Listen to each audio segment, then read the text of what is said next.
മനസ്സിലാക്കുക എന്നതാണ് നമ്മുടെ അൾട്ടിമേറ്റ് ആയിട്ടുള്ള എയിം. എന്താണ് ബ്ലാക്ക് ഹോൾസ്, എന്താണ് ബ്ലാക്ക് ഹോൾസിന്റെ ക്യാരക്ടറിസ്റ്റിക്സ്, ഇതൊക്കെയാണ് നമുക്ക് മനസ്സിലാക്കാൻ. പക്ഷെ അതിന് മുന്നോടിയായിട്ട് നമുക്ക് വേറെ കുറെ കാര്യങ്ങൾ അറിയാനുണ്ട്. അപ്പോൾ പതുക്കെ നമ്മൾ ബ്ലാക്ക് ഹോൾസിലേക്ക് പോവുകയാണ് ചെയ്യുക. അപ്പോൾ ഇന്നത്തെ ലെക്ചറിൽ നമ്മൾ space, time and relativity, mostly special theory of റിലേറ്റിവിറ്റിനെ കുറിച്ചാണ് നമ്മൾ സംസാരിക്കാൻ പോകുന്നത്. അപ്പോൾ ഒരു കാര്യം കൂടി എനിക്ക് പറയാനുള്ളത് എന്താണെന്ന് വെച്ചാൽ, എന്താണ് ഇങ്ങനെ ഒരു പ്രോഗ്രാം ഓർഗനൈസ് ചെയ്യാനുള്ള അല്ലെങ്കിൽ എക്സിക്യൂട്ട് ചെയ്യാനുള്ള ഒരു പ്രചോദനം, ഒരു മോട്ടിവേഷൻ എന്താണ്? മോട്ടിവേഷൻ വരുന്നത് ലില്ലിയിൽ നിന്നാണ്. അപ്പോൾ ഇതൊരു ചെറിയൊരു ഹിസ്റ്ററിയാണ്. 3-4 മാസങ്ങൾക്ക് മുമ്പ് ഇതുപോലെ ഓൺലൈൻ വെബിനാറുകളൊക്കെ നടന്നുകൊണ്ടിരുന്ന സമയത്ത് എന്തൊക്കെയോ കാര്യങ്ങൾ സംസാരിച്ചുകൊണ്ടിരിക്കുമ്പോൾ ക്വാണ്ടം മെക്കാനിക്സ് കടന്നു. അപ്പോൾ കോളേജിലെ സ്റ്റുഡൻസ് ആയിരുന്നു ഉണ്ടായിരുന്ന ഓഡിയൻസ് ആയിട്ട്. അപ്പോൾ ലില്ലി എന്നുള്ളൊരു സ്റ്റുഡന്റ് ചോദിക്കും, അങ്ങനെ ഡിസ്കഷനിൽ സ്വാഭാവികമായിട്ടും ക്വാണ്ടം മെക്കാനിക്സ് എന്ന് പറയുമ്പോൾ ആൾക്കാർക്ക് ഷ്രോഡിംഗേഴ്സ് കാറ്റ് ആണ് പെട്ടെന്ന് ഓർമ്മയിലേക്ക് വരും. അപ്പൊ ഷ്രോഡിംഗേഴ്സ് കാറ്റ് എന്താണ്, അല്ലെങ്കിൽ അതിന്റെ പാരഡോക്സ് എന്താണെന്ന് അറിയാത്തവർക്ക് ഞാൻ ചെറുതായിട്ടൊന്ന് എക്സ്പ്ലെയിൻ ചെയ്തു തരാം. നമ്മൾ ഈ ഡയഗ്രത്തിൽ കാണുന്ന പോലെ ഒരു പൂച്ചയുണ്ട്, പാവം പൂച്ചയാണ്. പിന്നെ മാത്രമല്ല അതിനുള്ളിൽ ഒരു പോയിസൺ, ഒരു വിഷവസ്തു എന്താണ് ഒരു ബോട്ടിലാക്കി വെച്ചിട്ടുണ്ട്. ഓക്കെ, എന്നിട്ട് പറഞ്ഞുള്ള ഒരു റേഡിയോ ആക്റ്റീവ് മെറ്റീരിയൽ ഉണ്ട്. അപ്പൊ റേഡിയോ ആക്റ്റീവ് മെറ്റീരിയൽ നിങ്ങൾക്ക് അറിയാം, അത് റേഡിയേഷൻ എമിറ്റ് ചെയ്യും അല്ലെ? അത് പക്ഷെ നമുക്ക് പ്രെഡിക്റ്റ് ചെയ്യാൻ പറ്റൂല, സ്റ്റാറ്റിസ്റ്റിക്കൽ ആണ്. ഓക്കെ, ഇത്ര പ്രോബബിലിറ്റി ഉണ്ട് എന്നേ പറയും. ഓക്കെ, അപ്പൊ ഏതൊരു സമയത്ത് അത് പ്രൊഡ്യൂസ് ചെയ്യും അല്ലെ പ്രൊഡ്യൂസ് ചെയ്യാതിരിക്കാം. അത് റേഡിയേറ്റ് ചെയ്യുകയാണെങ്കിൽ അവിടെ ഒരു മെക്കാനിക്കൽ സിസ്റ്റം നമ്മൾ വെച്ചിട്ടിട്ട് എന്താണ്, അത് ഈ ഒരു മെഷീനെ ട്രിഗർ ചെയ്യും, ഈ പോയിസനെ റിലീസ് ചെയ്യുകയും ചെയ്യും. അപ്പോൾ നമ്മുടെ പൂച്ച ചത്തുപോകും. ഓക്കെ, അപ്പോ ഇതൊക്കെ ഒരു ബോക്സിന്റെ ഉള്ളിലാണ്, നമുക്ക് കാണാൻ പറ്റുന്നില്ല, പുറത്തുള്ള ഒരാളെ കാണാൻ പറ്റുന്നില്ല. അപ്പോൾ ക്വാണ്ടം മെക്കാനിക്സ് ആൾക്കാർ സ്വാഭാവികമായിട്ടും ക്വാണ്ടം മെക്കാനിക്സിലെ ഈ ഇന്റർപ്രിട്ടേഷൻ എന്ന് പറയുമ്പോൾ, ഇന്റർപ്രിട്ടേഷനിലേക്ക് കടക്കുമ്പോൾ ആൾക്കാർ വിചാരിക്കുന്നത്, സ്റ്റുഡൻസ്, കോളേജ് സ്റ്റുഡൻസിലുള്ള ഒരു പൊതുവായ ഒരു ധാരണ എന്താണെന്ന് വെച്ചാൽ, നമ്മൾ ഈ പെട്ടി തുറന്നു നോക്കാതെ അല്ലെങ്കിൽ ഒരു മെഷർമെന്റ് അല്ലെ ഒബ്സർവ് ചെയ്യാത്തിടത്തോളം കാലം നമുക്ക് അതിൻ്റെ ഉള്ളിൽ എന്താ സംഭവിച്ചെന്ന് പറയാൻ പറ്റൂല. ഓക്കെ, പൂച്ച ചത്തുപോയോ അല്ലെങ്കിൽ ജീവനോടുണ്ടോ എന്ന ഒരു ഐഡിയ ആണ് വെച്ച് പുലർത്തുന്നതെന്നാണ് ലില്ലിയിലൂടെ ഞാൻ മനസ്സിലാക്കിയത്. പക്ഷെ അവിടെ കുഴപ്പം എന്താണെന്ന് വെച്ചാൽ, അതല്ല ക്വാണ്ടം മെക്കാനിക്സ് പറയുന്നത്. പൂച്ച ചത്തിട്ടുണ്ടോ അല്ലെ ജീവനോടെ ഉണ്ടോ എന്നുള്ളത് എന്റെ അറിവില്ലായ്മയാണ്. ഞാൻ അത് തുറന്നു നോക്കുന്നില്ല, അതിപ്പോ എനിക്ക് ആ ഒരു ഇൻഫർമേഷൻ കിട്ടുന്നില്ല, അത്രേ ഉള്ളൂ. അതിൽ ക്വാണ്ടം മെക്കാനിക്സ് ആയിട്ട് ഒന്നുമില്ല. ഏതുപോലെ ഇപ്പോ കോഴിക്കോട് സിറ്റിയിൽ മഴ പെയ്യുന്നുണ്ടോ എന്ന് എൻ്റെ അടുത്ത് ഒരാൾ ചോദിച്ചാൽ എനിക്ക് പറയില്ല. ഞാനെന്താ പറയാ, മഴ പെയ്യുന്നുണ്ടാകും, ഇല്ല പെയ്യുന്നുണ്ടായിരിക്കില്ല. അതെന്റെ അറിവില്ലായ്മയാണ്. പക്ഷെ ഈ ഒരു സിറ്റുവേഷനിൽ ഷ്രോഡിംഗേഴ്സ് കാറ്റ് പാരഡോക്സ് ആയിട്ട് എപ്പോഴാണ് വരുന്നത്? ഇത് കോപ്പൻഹൈഗർ ഇന്റർപ്രിട്ടേഷൻ സമയത്ത് ഷ്രോഡിംഗർ ഒരു തോട്ട് എക്സ്പെരിമെന്റ് ആയിട്ട് അവതരിപ്പിച്ചതാണ്. അപ്പൊ ഇവിടുത്തെ പാരഡോക്സ് എന്താന്ന് വെച്ചാൽ, അക്കോർഡിംഗ് ടു ക്വാണ്ടം മെക്കാനിക്സ് എന്താ പറയുന്നത്, ഒരു ഒബ്സർവേഷൻ നടത്താത്തിടത്തോളം കാലം നമ്മുടെ പൂച്ച ചത്തതും ജീവനുള്ളതുമായ 2 സ്റ്റേറ്റിലും കൂടെയാണുള്ളതെന്ന് പറയുന്നത്. ഒരു സൂപ്പർ പൊസിഷൻ ആയിട്ട് ചത്തതും ജീവിച്ചിരിക്കുന്നതുമായിട്ട്. പക്ഷെ ഇതിന്റെ ഒരു ഡീപ്നെസ് അല്ലെങ്കിൽ ഇതിന്റെ ഒരു ഗ്രാവിറ്റി എങ്ങനെയാണെന്ന് മനസ്സിലാക്കേണ്ടത് അറിയാം. സാധാരണ നമ്മൾ ക്വാണ്ടം മെക്കാനിക്സിൽ നമ്മൾ എപ്പോഴാണ് ഡിസ്കസ് ചെയ്യുന്നത്, വളരെ ചെറിയ ലെങ്ത് സ്കെയിലൊക്കെ വരുന്നത് നമ്മൾ ഇലക്ട്രോൺസിനെ കുറിച്ച് പഠിക്കുമ്പോഴാണ് അല്ലെ, അതിൽ ചെറിയ സൈസിലുള്ള അറ്റോമിക് സിസ്റ്റത്തെ കുറിച്ച് പഠിക്കുമ്പോഴാണ് ക്വാണ്ടം മെക്കാനിക്സ് ഒക്കെ ഉപയോഗിക്കുന്നത്. അപ്പോൾ ഇലക്ട്രോണിന് സ്വാഭാവികമായിട്ട് നിങ്ങൾക്കറിയാം, ഇലക്ട്രോൺ ഒരു ഫെർമിയോൺ ആണ് അല്ലെ. അത് 2 സ്പിൻ സ്റ്റേറ്റ് ഉണ്ട്, അപ്പ് സ്റ്റേറ്റ് ഉണ്ട്, ലോ സ്റ്റേറ്റ് ഉണ്ട്. ഓക്കെ, അപ്പോൾ ഈ ക്വാണ്ടം പ്രിൻസിപ്പിള് എങ്ങനെ പറയാണ്, ഇലക്ട്രോൺ ഒരു അപ്പ് സ്റ്റേറ്റിന്റെയും ഡൗൺ സ്റ്റേറ്റിന്റെയും സൂപ്പർ പൊസിഷനായിട്ടാണ് നിൽക്കാൻ പറ്റും എന്ന് ക്വാണ്ടം മെക്കാനിക്സ് പറയുമ്പോൾ നമുക്ക് അതൊരു വലിയ അതിശയമായിട്ട് തോന്നുന്നില്ല. കാരണം എന്താ, നമ്മുടെ ഡേ ടു ഡേ ലൈഫിൽ നമ്മൾ ഇലക്ട്രോൺസിനെ കാണുന്നില്ല. ഇലക്ട്രോൺസിന്റെ അപ്പ് സ്റ്റേറ്റ് ഡൗൺ സ്റ്റേറ്റ് ഒന്നും നമ്മളെ പറ്റി അധികം നമ്മളെ ബോധവാന്മാരാക്കാത്തൊരു കാര്യം.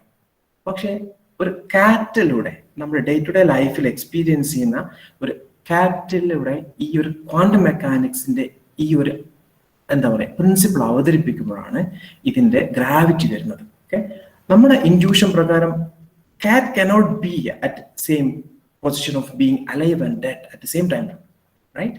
അപ്പൊ അവിടെയാണ് എന്ത് വരുന്നത്, പാരഡോക്സ് വരുന്നത്. അപ്പൊ ഇതിന്റെ റെസൊല്യൂഷൻ എന്താണ്? ഇതിൽ നിന്നാണ് പിന്നെ കൂടുതൽ മിസ്റ്റീരിയസ് ആയിട്ടുള്ള നമ്മുടെ സബ്ജക്റ്റിന്റെ ഡയറക്ഷൻ പോകുന്നത്. അപ്പൊ ഇവിടെയാണ് മെനി വേൾഡ് ഇന്റർപ്രിട്ടേഷൻ എന്നൊക്കെ പറഞ്ഞിട്ട് ആൾക്കാർ വരുന്നത്. ഓക്കെ, ഹൈപ്പോത്തസിസ് ആണ് അതൊക്കെ. എന്താന്ന് വെച്ചാൽ ഒരു വേൾഡിൽ ചത്ത കാറ്റ് ഉണ്ട്, സങ്കടപ്പെട്ടിരിക്കുന്ന ഞാനുണ്ട്.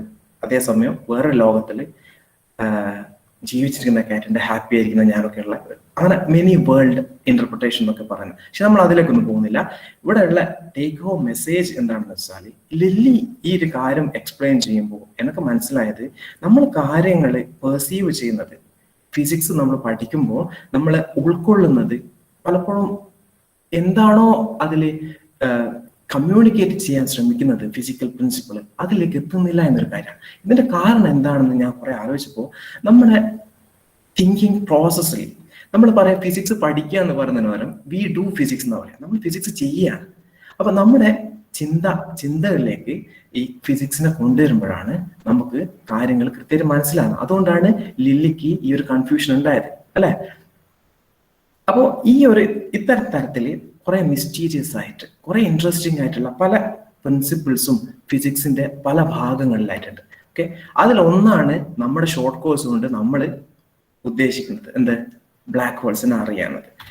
പക്ഷെ അത് മാത്രമല്ല കേട്ടോ, നമ്മുടെ ഫിസിക്സിൽ ഇപ്പോഴുണ്ടാകുന്ന തിയറീസിനൊക്കെ നമ്മളൊരു ക്യൂബായിട്ട് കൊണ്ടുവരാൻ ശ്രമിക്കാം. ഓക്കെ, ക്യൂബ് ആണ്, ക്യൂബ് ഓഫ് ഫിസിക്സ് എന്നാണ് ഇതിനെ വിളിക്കുന്നത്. അപ്പൊ നമ്മൾ ഈ ഒരു കോർണറിലാണ്, ഇതാണ് ഒറിജിൻ 000. ഇവിടെയാണ് നമ്മുടെ പാവം ന്യൂട്ടനൊക്കെ ഉണ്ടാക്കി വെച്ച ക്ലാസിക്കൽ മെക്കാനിക്സ്, ന്യൂട്ടനും ഗാലലിയും ആൾക്കാരൊക്കെ ഉണ്ടാക്കി വെച്ച, ലാപ്ലാസ് ഓഫ് കോഴ്സ്, ഇവരൊക്കെ ഉണ്ടാക്കി വെച്ചിരുന്ന ക്ലാസിക്കൽ മെക്കാനിക്സ് ഇവിടെ തുടങ്ങും ഈ കോർണറിൽ. ഓക്കെ, എന്നിട്ട് അങ്ങോട്ട് പോകുന്നത് നിൽക്കോളെ. എന്നിട്ട് ന്യൂട്ടൺ ഗ്രാവിറ്റിനെ ആഡ് ചെയ്ത് എങ്ങനെയാണ് ഗ്രാവിറ്റി വർക്ക് ചെയ്യുന്നത്, പ്ലാനറ്ററി മോഷൻസ് ഒക്കെ വരുന്നത് എങ്ങനെയാണ്. അപ്പോൾ ജി എന്നുള്ളത്, അപ്പോൾ കൃത്യമായി പറഞ്ഞ ഈ ഒരു ബോക്സിന്റെ 3 ആക്സിസ് ലാബിൽ എഴുതിയിരിക്കുന്നത് നിങ്ങൾ കണ്ടാൽ ശ്രദ്ധിച്ചാൽ മനസ്സിലാവും. ഫസ്റ്റത്തെ ഒന്ന് ജി ആണ്. ഇതൊക്കെ നമ്മൾ നിരന്തരം ഫിസിക്സിൽ ഉപയോഗിക്കുന്ന കോൺസ്റ്റന്റ്സ് ആണ്, വേരിയബിൾസ് കോൺസ്റ്റന്റ്സ് ആണ്. ഒന്ന് ജി ആണ്, ന്യൂട്ടൺസ് ഗ്രാവിറ്റി കോൺസ്റ്റന്റ്. രണ്ടാമത്തെ എച്ച് ആണ്, പ്ലാങ്ക് കോൺസ്റ്റന്റ് ആണ്. മൂന്നാമത്തെ സി, സ്പീഡ് ഓഫ് ലൈറ്റ്. ഈ 3 കാര്യങ്ങളാണ് ഉള്ളത്. ഇത് വെച്ചിട്ടാണ് നമ്മൾ മുഴുവനും പറയാൻ പോകുന്നത്. അപ്പോൾ നമ്മൾ ഈ കോർണർ സ്റ്റാർട്ട് ചെയ്ത് പാവപ്പെട്ട ന്യൂട്ടൺ ഉണ്ടാക്കിയെടുത്ത, പാവപ്പെട്ട ന്യൂട്ടൺ എന്ന് പറഞ്ഞാൽ അത് പൈസക്കാരന് ആരില്ല എന്നല്ലേ, അങ്ങനെ ഭയങ്കര റിച്ചായിരുന്നു. ഇൻഫാക്ട് ഭയങ്കര റിച്ചായിരുന്നു. I cannot even imagine how rich he was. അപ്പോൾ നമ്മൾ ഈ കോർണറിൽ നിന്ന് മെല്ലെ പോവാം, ഈ ജിയിലേക്ക് പോയി, ഈ ജി ആക്സിസിലേക്ക് പോയാൽ നമ്മൾ എത്തുന്നതാണ് ന്യൂട്ടൺസ് മെക്കാനിക്സ് എന്ന് വെച്ചാൽ ഗ്രാവിറ്റിനെ കൂടി ഉൾക്കൊണ്ടിട്ട് ന്യൂട്ടൺ എക്സ്പ്ലെയിൻ ചെയ്ത കാര്യങ്ങൾ. ഓക്കെ, എന്ന് നോക്കെ നമ്മൾ വലത്തോട്ട് പോയാലോ, സ്പീഡ് ഓഫ് ലൈറ്റ് 1/c. അതായത് ന്യൂട്ടൺ മെക്കാനിക്സിൽ പറയുന്നത് ലൈറ്റിന്റെ വെലോസിറ്റി ഇൻഫിനിറ്റി എന്ന രീതിയിലാണ്, ഭയങ്കരമാണ്. അപ്പൊ നമ്മൾ അതിനെ കുറിച്ചൊന്നും വറി ചെയ്യണ്ട. അതുകൊണ്ട് 1/c 0 ആവും, നമ്മൾ അതിനെപ്പറ്റി കൺസിഡർ ചെയ്യില്ല. പക്ഷെ സ്പെഷ്യൽ തിയറി ഓഫ് റിലേറ്റിവിറ്റി വരുമ്പോൾ സി ഒരു സ്പെഷ്യൽ ആയിട്ട് നമ്മൾ ട്രീറ്റ് ചെയ്യാൻ തുടങ്ങും. അതിന് പ്രത്യേകിച്ചൊരു റോൾ ഉണ്ട്. അപ്പോൾ ഈ ഒരു ആക്സിസിലേക്ക് വരുമ്പോൾ നമ്മൾ സ്പെഷ്യൽ തിയറി ഓഫ് റിലേറ്റിവിറ്റിയിലേക്ക് വരികയാണ്. ഓക്കെ, എന്ന് നോക്ക്, ഇത് രണ്ടും കൂടി മീറ്റ് ചെയ്യുന്ന ഒരു പോയിന്റ് ആണ് general theory of relativity. Newton's ജിയും ഗ്രാവിറ്റിയും സ്പെഷ്യൽ തിയറി ഓഫ് റിലേറ്റിവിറ്റിയും രണ്ടും കൂടിയ ഒരു പോയിന്റ് ആണ് ഇവിടെ കാണുന്നത്, general theory of relativity. Okay, നമ്മൾ ഈ short course more or less ഇതാ ഈ താഴത്തെ സർഫസ് തന്നെ ആയിരിക്കാം, ഇങ്ങനെ ഇവിടെ തന്നെ സർക്കുലേറ്റ് ചെയ്ത് കളിക്കും.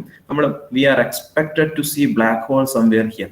ഇവിടെ എങ്ങാനായിട്ട് നമ്മൾ ബ്ലാക്ക് ഹോളിനെ കാണുകയും ചെയ്യും. ഓക്കെ, ഇനി മൂന്നാമത്തെ ആക്സിസ് എന്താ, എച്ച്, പ്ലാങ്ക്സ് കോൺസ്റ്റന്റ് വരുമ്പോൾ, അപ്പോൾ ക്ലാസിക്കൽ ഫിസിക്സിൽ നിന്ന് നേരെ മുകളിലോട്ട് പോയാൽ നമുക്ക് കിട്ടുന്ന നോൺ റിലേറ്റിവിസ്റ്റിക് ക്വാണ്ടം മെക്കാനിക്സ്, എന്താ നമ്മൾ ഷ്രോഡിംഗർ ഇക്വേഷൻ ഒക്കെ പറഞ്ഞ കാര്യങ്ങളൊക്കെ.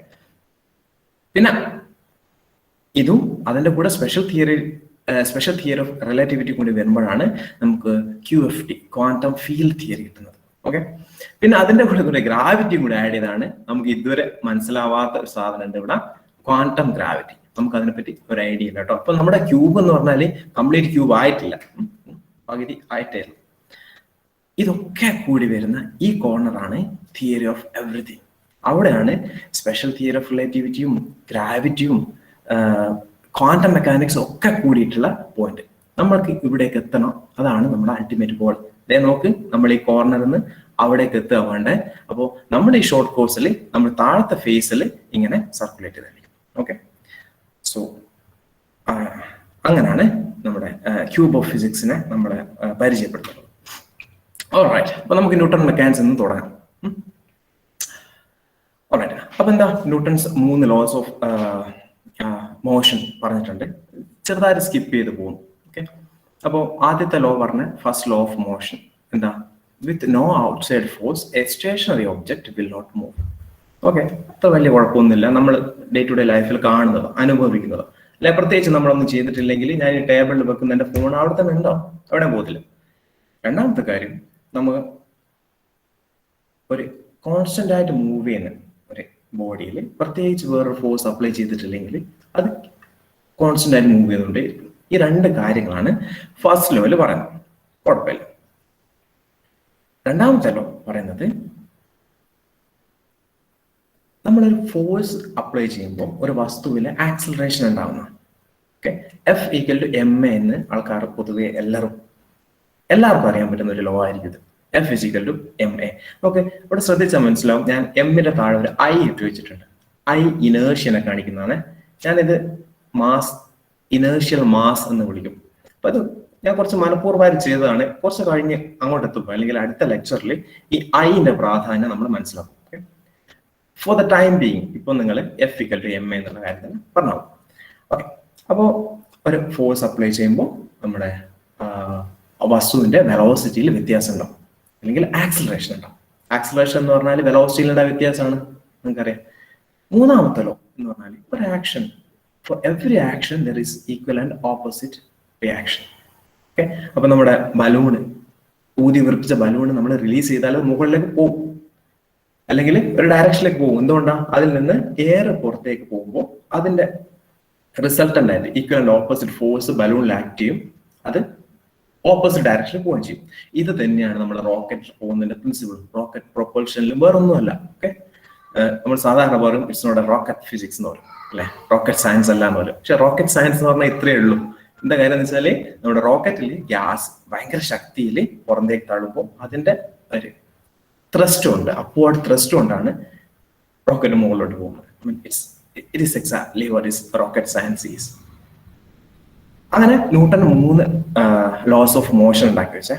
അപ്പൊ ഇതിന്റെ രസകരമായ കാര്യം എന്താണെന്ന് വെച്ചാൽ, അപ്പൊ നമ്മൾ ഇതിങ്ങനെ മെഷർ ചെയ്യൊക്കെ വേണം, അല്ലെ. നമ്മൾ പ്രാക്ടിക്കൽ എക്സ്പെരിമെന്റ് ചെയ്യുമ്പോൾ നമ്മൾ ഒരു വസ്തുവിന്റെ വെലോസിറ്റി മനസ്സിലാക്കുന്നത്, അതിന്റെ ആക്സലറേഷൻ മനസ്സിലാക്കുന്നത്, ഇങ്ങനത്തെ കാര്യമൊക്കെ ചെയ്യും. പക്ഷെ അങ്ങനെ ചെയ്യുമ്പോൾ ചെറിയൊരു കുഴപ്പമുണ്ട്, നമുക്കൊരു ഫ്രെയിം ഓഫ് റെഫറൻസ് വേണം. എന്തിനാ ഫ്രെയിം ഓഫ് റെഫറൻസ് പറയുന്നത്? അങ്ങനെ പറഞ്ഞിട്ടില്ലെങ്കിൽ ഞാൻ മെഷർ ചെയ്യുന്ന ഒരു കാര്യം, നിങ്ങൾ മെഷർ ചെയ്യുന്ന ഒരു കാര്യം തമ്മിൽ എന്താ ചെയ്യാം, ഒരേ മാതിരി ആവണമെന്നില്ല. അപ്പൊ നോക്കി, ഈ ചെറിയൊരു കാർട്ടൂൺ തന്നെ പറഞ്ഞിട്ടുണ്ട്. നോക്കി, ഒരാള് ഒരു മൂവി സാധനത്തിലുള്ള, പക്ഷെ അത് ഫുൾ ക്ലോസ്ഡ് ആണ്, പുറത്തേക്ക് കാണാൻ പറ്റില്ല. അപ്പൊ അതൊരു യൂണിഫോം വെലോസിറ്റിയിലാണ് പോകുന്നതെങ്കിൽ നമുക്ക് പറയാം എന്താ, മൂവ് ചെയ്യുന്നില്ല എന്നാണ്. സ്മൂത്ത് റോഡാണ്, ഐഡിയൽ സിറ്റുവേഷൻ ആണ്. നമ്മളെ റോഡിലൊക്കെ പോവാണെങ്കിൽ എന്തായാലും മനസ്സിലാവും ആള് മൂവ് ചെയ്യുന്നിട്ട്. അപ്പൊ പുറത്തുള്ള ഒരാളെ വെച്ചിട്ട് മൂവ് ചെയ്യുന്നില്ല എന്ന് പറയും. അപ്പൊ തമ്മിൽ പരസ്പരം അടിയാവും. അപ്പൊ ഈ ഒരു അടി ഉണ്ടാകാതിരിക്കാൻ വേണ്ടിയിട്ടാണ് നമ്മൾ ഫ്രെയിം ഓഫ് റെഫറൻസിനെ കൊണ്ടുവരുന്നത്. എന്താ ഫ്രെയിം ഓഫ് റെഫറൻസ്? നമ്മൾ കൃത്യമായ ഒരു ആക്സിസ് ഉണ്ടാക്കി. ആക്സിസ് എന്ന് പറഞ്ഞാൽ ഒരു സ്ഥലമോ എന്തെങ്കിലും, അല്ലെ. കോഴിക്കോട് റെയിൽവേ സ്റ്റേഷനിൽ നിന്ന് 5 കിലോമീറ്റർ ദൂരെയാണ് ഞാൻ എന്ന രീതി. അപ്പോൾ കോഴിക്കോട് റെയിൽവേ സ്റ്റേഷൻ എന്റെ ഫ്രെയിം ഓഫ് റെഫറൻസ് ആണ്. അതുപോലെ നമ്മൾ മാത്തമാറ്റിക്കൽ ആയിട്ട് കാണിക്കാൻ വേണ്ടി, നമുക്ക് പേപ്പറിൽ എഴുതി കാണിക്കാൻ വേണ്ടിയിട്ട് നമ്മൾ എന്ത് ചെയ്യും, ഒരു ആക്സിസ് ഒക്കെ ഉണ്ടാക്കി വെക്കും. ഒരു ഒറിജിൻ ഉണ്ടാവും. സാധാരണ നമ്മൾ ജീവിക്കുന്ന, നമുക്ക് അനുഭവപ്പെടുന്ന സ്പേസ് 3 ഡയറക്ഷനാണ്, അല്ലെ. ഒരു നീളമുണ്ട്, വീതിയുണ്ട്, പിന്നെ ഒരു ഉയരമുണ്ട്. പിന്നെ നമ്മുടെ കയ്യിൽ ഒരു ടൈം ഉണ്ട്. ഓക്കെ, ടൈമും സ്പേസും എന്താണെന്നാണ് നമ്മൾ ഈ ലെക്ചറിൽ പറയാൻ പോകുന്നത്. അതിലേക്കാണ് നമ്മൾ എത്തുന്നത്. അത് കുറെ കൂടി രസകരമായുള്ള കാര്യങ്ങളാണ്. ഇപ്പൊ അതിനു വേണ്ടിയിട്ട് നമ്മൾ എന്തിനാണ് ഇതൊക്കെ ആവശ്യമുള്ളതെന്ന് ആദ്യം പറഞ്ഞു പോകാം. അപ്പൊ നമുക്കൊരു ഫ്രെയിം ഓഫ് റെഫറൻസോ, നമ്മൾ അതിലെ കോർഡിനേറ്റ് സിസ്റ്റം എന്ന് പറയും. ഓക്കെ, അതിന് 3 ഡയറക്ഷനിലുണ്ട്, ഒരു ടൈം ആക്സിസും ഉണ്ട്. ടൈം ഇങ്ങനെ ടിക്ക് ചെയ്യും, ടിക് ടിക് ടിക് ടിക്. പിന്നെ ചില സമയത്തൊക്കെ നമ്മൾ 3 ആക്സിസ് ഒന്നും എടുക്കില്ല, 3 ഡയമെൻഷൻ എന്ന് പറയില്ല. സിംപ്ലിഫൈ ചെയ്യാൻ വേണ്ടി നമ്മൾ ഒരു ഡയമെൻഷനിലാണ് മൂവ് ചെയ്യുന്നതെന്ന് പറയും. അപ്പൊ നമുക്കൊരു എക്സും ഒരു ടിയും മാത്രം മതിയാവും. അത് നമുക്ക് ജനറലൈസ് ചെയ്തിട്ട് 3 ഡയമെൻഷനിലാക്കാം, 10 ഡയമെൻഷനിലാക്കാം, 36 ഡയമെൻഷനിലാക്കാം. അതിലൊന്നും ഒരു കുഴപ്പമില്ല. അപ്പോൾ ഐഡിയ ഇതാണ്, നമുക്ക് നമ്മുടെ മോഷനെ റെപ്രസെന്റ് ചെയ്യാൻ വേണ്ടിയിട്ട് എന്ത് വേണം, ഒരു ഫ്രെയിം ഓഫ് റെഫറൻസ് വേണം. സിമ്പിൾ. ഓക്കെ, അപ്പൊ ന്യൂട്ടന്റെ കേസിലേക്ക് വരുമ്പോൾ എന്താണ് സ്പേസ്, എന്താണ് ടൈം ന്യൂട്ടനെ വെച്ച്, അക്കോർഡിംഗ് ടു ന്യൂട്ടൺ എന്നുള്ളത് ഒരു വലിയൊരു എന്താ വെച്ചാൽ എത്രമാത്രം ഇമ്പോർട്ടൻ്റ് ആണെന്ന് നമ്മൾ മനസ്സിലാക്കുന്നത് നമ്മുടെ കുറെ കൂടി ഇങ്ങോട്ട് സ്പെഷ്യൽ തിയറി ഓഫ് റിലേറ്റിവിറ്റിയിലേക്ക് വരുമ്പോഴാണ്. അപ്പൊ ന്യൂട്ടൺ മനസ്സിലാക്കി വെച്ചത് സ്പേസ് എന്ന് പറഞ്ഞാൽ അബ്സല്യൂട്ട് സ്പേസ് എന്നുള്ള ഒരു ഐഡിയ, ഒരു പ്രത്യേകിച്ച് ഒരു ചേഞ്ച് ഒന്നുമില്ല, അതായത് പ്രത്യേകിച്ച് ഒരു എക്സ്റ്റേണൽ ഫോഴ്സ് ഒന്നും ഇല്ലെങ്കിൽ അങ്ങനെ തന്നെ നിൽക്കും. നമ്മൾ സാധാരണ ചുറ്റുപാടും കാണുന്നത് വടകര തന്നെ നിൽക്കും, കോഴിക്കോട് അവിടെ തന്നെ ഉണ്ട് അല്ലെ, ഡൽഹി എവിടെയും പോകുന്നില്ല, അവിടെ തന്നെ ഉണ്ട്. അതാണ് അബ്സല്യൂട്ട് സ്പേസ്. ഡൽഹിന്റെ ഏരിയ കുറയുന്നില്ല, ഡൽഹിന്റെ വിസ്തീർണം മാറുന്നില്ല, അങ്ങനെ തന്നെ അവിടെ നിൽക്കും, പ്രത്യേകിച്ച് ഒന്നും ചെയ്തിട്ടില്ലെങ്കിൽ. ഇതാണ് ന്യൂട്ടന്റെ ആബ്സല്യൂട്ട് സ്പേസ് എന്നുള്ള ഒരു ഐഡിയ. അതേപോലെ തന്നെ ന്യൂട്ടന്റെ ടൈമിന്റെ ഐഡിയയും അതുപോലെ തന്നെ ആബ്സല്യൂട്ട് ടൈമാണ്. എല്ലാവർക്കും ഒരേ സമയം എന്നുകൊണ്ട് ഞാൻ ഉദ്ദേശിക്കുന്നത് കൺഫ്യൂസ്ഡ് ആവണ്ട. കാരണം വെച്ചാൽ ഒരാൾ വരെ ഐഡിയ എന്താന്ന് വെച്ചാൽ ഒരു മൊത്തം യൂണിവേഴ്സ് വർക്ക് ചെയ്യുന്നത് ഒരേ ക്ലോക്കിനനുസരിച്ചിട്ടാണ്. എന്ന് വെച്ചാല് രണ്ടാൾക്കാർ വ്യത്യസ്ത വേഗതയിലൊക്കെ പോകുന്ന ആൾക്കാരും ക്ലോക്ക് ടിക്കിങ് ഒരേ മാതിരിയാണെന്നാണ് അതിന്റെ അർത്ഥം. അപ്പൊ ഇതിന് വേറെ ആൾക്കാർ ഗോഡ്സ് ഐ വ്യൂ പോയിന്റ് എന്നൊക്കെ പറയും. ഓക്കെ, അപ്പൊ പ്രത്യേകിച്ച് വ്യത്യസ്ത മൂവ് ചെയ്യുന്ന ആൾക്കാർ തമ്മിൽ സമയത്തിൽ അവര് എന്താ പറയാ ഒരു കോൺട്രഡിക്ഷൻ കാണുന്നില്ല. സാധാരണ നമ്മുടെ ജീവിതത്തിലും അങ്ങനെ കോൺട്രഡിക്ഷൻ ഒന്നും കാണുന്നൊന്നുമില്ല. ഓക്കെ, ഞാൻ എന്റെ വാച്ചില് രണ്ടാൾക്കാർ, ഞാനും എൻ്റെ ഒരു ഫ്രണ്ടും കൂടി 10 മണി സെറ്റ് ചെയ്തിട്ട് ഒരാള് വേറെ കുറെ ദൂരമൊക്കെ പോയി വന്നാൽ തിരിച്ചു വന്നാൽ അതേമാതിരി തന്നെ ഉണ്ടാവും. അതിന്റെ വ്യത്യാസം നമുക്ക് കാണാൻ പറ്റൂല അല്ലെ. ഇതാണ് അബ്സല്യൂട്ട് ടൈം ന്യൂട്ടന്റെ കേസിൽ ഉണ്ടായിരുന്നു. ഓക്കെ ഓക്കെ ഓക്കെ അപ്പോ നമ്മുടെ കയ്യിൽ സ്പേസ് ആയി, ടൈമായി, പിന്നെ ലോസ് ഓഫ് മോഷൻ ആയി, നമ്മുടെ കയ്യിൽ ഒരു ഫ്രെയിം ഓഫ് റെഫറൻസ് ഉണ്ട്. അപ്പോ ഒരു ഫ്രെയിമിൽ നിന്ന് ഒരാൾ ഒരു കാര്യം മെഷർ ചെയ്തല്ല, ഒബ്സർവ് ചെയ്ത് കണക്കൂട്ടിയെടുത്ത് വേറൊരാള് ഒരു മൂവിങ് ഫ്രെയിം, ഒരു വി വെലോസിറ്റി മൂവ് ചെയ്യുന്ന ഒരു ഫ്രെയിമിൽ നിന്നും കാര്യങ്ങളൊക്കെ കണക്കൂട്ടിയെടുത്തു. അപ്പൊ ഇവ തമ്മിലൊരു കൺസിസ്റ്റൻസി വേണ്ടേ? ഇല്ലെങ്കിൽ അതിലെന്താ രസം? ഓരോരുത്തരും തോന്നിയ പോലെയാണ് കാര്യങ്ങൾ ഒബ്സർവ് ചെയ്യുന്നതെങ്കിൽ അതിലൊരു രസമില്ല. അപ്പോ വ്യത്യസ്ത ഒബ്സർവർ കൊണ്ട് ഞാൻ ഉദ്ദേശിക്കുന്നത് ഒരു പ്രത്യേക കോർഡിനേറ്റ് സിസ്റ്റം ഉപയോഗിച്ചിട്ട് കാര്യങ്ങൾ മെഷർ ചെയ്യുന്ന ആളാണ്. അങ്ങനെ വ്യത്യസ്ത ഒബ്സർവേഴ്സ് അല്ലെങ്കിൽ വ്യത്യസ്ത വെലോസിറ്റിയിൽ പോകുന്ന ആൾക്കാർ തമ്മിൽ ഒരു മ്യൂച്വൽ കൺസിസ്റ്റൻസി വേണം. കൺസിസ്റ്റൻസി ത്രൂ ഔട്ട് ഉണ്ടാകാൻ വേണം. എന്നാലേ ഈ ലോ എന്ന് പറഞ്ഞാൽ ഒരു ഇക്വേഷൻ എന്നൊക്കെ പറഞ്ഞിട്ട് നമ്മൾ പറയുന്നതിൽ ഒരു അർത്ഥമാണ്.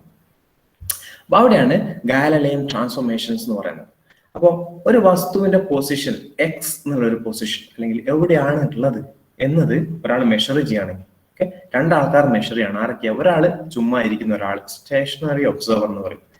ഇപ്പൊ സ്റ്റേഷനറി എന്ന് പറഞ്ഞാല് നമ്മൾ കൺഫ്യൂസ്ഡ് ആവേണ്ട, രണ്ട് ഫ്രെയിമുകൾ പരസ്പരം നോക്കുക. ഓക്കെ, എന്നിട്ട് രണ്ടാമത്തെ ഫ്രെയിം ആദ്യത്തെ ഫ്രെയിമിനേക്കാൾ ഒരു വി വെലോസിറ്റിയിൽ പോവുകയാണെന്ന് വിചാരിക്കും. അങ്ങനെയാണെങ്കിൽ ഞങ്ങൾ ആദ്യത്തെ ഫ്രെയിമിനെ സ്റ്റേഷനറി ഫ്രെയിം എന്നും രണ്ടാമത്തെ ഫ്രെയിമിനെ, അതായത് ബ്ലൂയിൽ കാണിച്ചിരിക്കുന്നതിനെ മൂവിങ് ഫ്രെയിം എന്ന് പറയും. ഓക്കെ, അപ്പോ അവര് ഈ ഒരു വസ്തുവിന്റെ പൊസിഷൻ മെഷർ ചെയ്യാണ്. ഇവിടെയുള്ള ഓറഞ്ച് ഡോട്ടിന്റെ പൊസിഷൻ വെയിറ്റ് ചെയ്യാൻ വിചാരിച്ചു. ഓക്കെ, അതിനാണെങ്കിൽ ഈ മൂവ് ചെയ്യുന്ന ആള്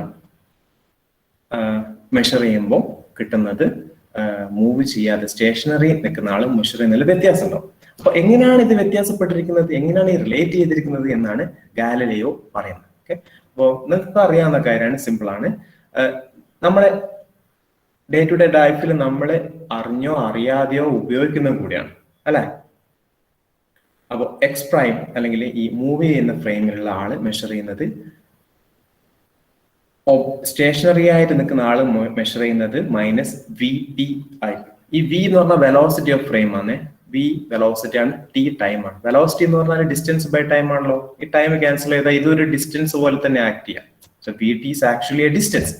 ഓക്കെ, അപ്പൊ അത്രയും നോക്ക്. ഞാൻ നേരത്തെ പറഞ്ഞില്ലേ, നേരത്തെ പോലെ നമ്മൾ 3 ഡയമെൻഷനിൽ മൂവ് ചെയ്യുന്ന ഒരാളെ അല്ല നമ്മളിപ്പോ വിചാരിക്കുന്നത്, ഒരൊറ്റ ഡയമെൻഷനിൽ പോകുന്ന ആളെ വിചാരിക്കുന്നത്. അതുകൊണ്ടാണ് എക്സിൽ മാത്രം വ്യത്യാസം ഉണ്ടായത്. അതായത് ആ വസ്തുവിന്റെ എക്സ് ഡയറക്ഷനിലുള്ള പൊസിഷനിൽ മാത്രം വ്യത്യാസം ഉണ്ടാവും.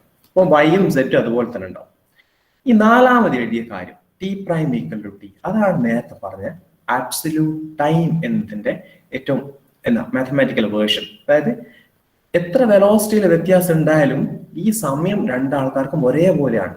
അതായത് ഈ ടിക്കിംഗ് ഓഫ് ക്ലോക്ക് അല്ലേ, അത് റേറ്റിൽ ഒരു വ്യത്യാസമില്ല, സെയിം റേറ്റിൽ ടിക് ടിക് ടിക്. അതാണ് T prime equal to T എന്ന് എഴുതിയതിന്റെ ലോജിക്. ഇതാണ് ഗാലലിയൻ ട്രാൻസ്ഫോർമേഷൻ. അപ്പം എവറിത്തിങ് വാസ് ഓക്കെ. നമുക്ക് ഇക്വേഷൻസ് ആയി, നമുക്ക് വസ്തുക്കളെ മെഷർ ചെയ്യാൻ പറ്റും, വെലോസിറ്റി, ആക്സലറേഷൻ, അത് ഒരു പ്രത്യേക ഫ്രെയിം ഉണ്ട് നമ്മുടെ കയ്യിൽ. ഈ പല വ്യത്യസ്ത ഫ്രെയിം ഓഫ് റെഫറൻസുകളിൽ ആൾക്കാർ മെഷർ ചെയ്യുന്ന കാര്യങ്ങൾ എങ്ങനെയാണ് റിലേറ്റ് ചെയ്തിരിക്കുന്നത് മനസ്സിലായി. So we are happy, not so happy, right? We will see that. Okay, അപ്പോ ഒരു രസകരമായ ഒരു തോട്ട് എക്സ്പെരിമെന്റ് ഗാലലിയോന്റെ ആണ്. 1500കളുടെ അവസാനങ്ങളിലാണ്. ഗാലലിയോ എന്താ വിചാരിച്ചത്?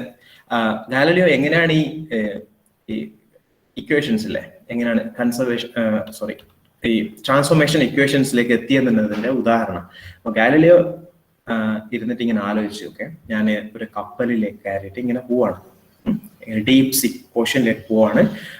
കുറെ അങ്ങ് എത്തിയിട്ട് നമ്മള് എന്താ ചെയ്യാ, കപ്പല് ഈ ഒരു കോൺസ്റ്റന്റ് മോഷനിലേക്ക് നിൽക്കുന്നു. ഇടത്തോട്ടാണ് കപ്പൽ പോകുന്നത്. ഈ ആരോ കാണിച്ചിരിക്കുന്നത്, അന്നൊക്കെ അവര് പായ കപ്പലൊക്കെ ഉപയോഗിച്ചാൽ പോയിക്കൊണ്ടിരുന്നത്. അതാണ് ഇവിടെ ഇങ്ങനെ കൊടി പോലെ കാണിച്ചിരിക്കുന്നത്. അത് വിൻഡിനെ കൺട്രോൾ ചെയ്തിട്ട് ഇങ്ങനെ പോകും. അപ്പോ കപ്പൽ ഇങ്ങനെ ദൂരെ ആഴക്കടലിലേക്ക് പോയി ഒരു കോൺസ്റ്റന്റ് വെലോസിറ്റിയിൽ പോകുന്ന തരത്തിലെത്തി. കപ്പൽ മുഴുവൻ കവർ ചെയ്തിട്ടാണ് അങ്ങേർക്ക് പുറത്തേക്കാണെന്ന് കാണാൻ പറ്റും.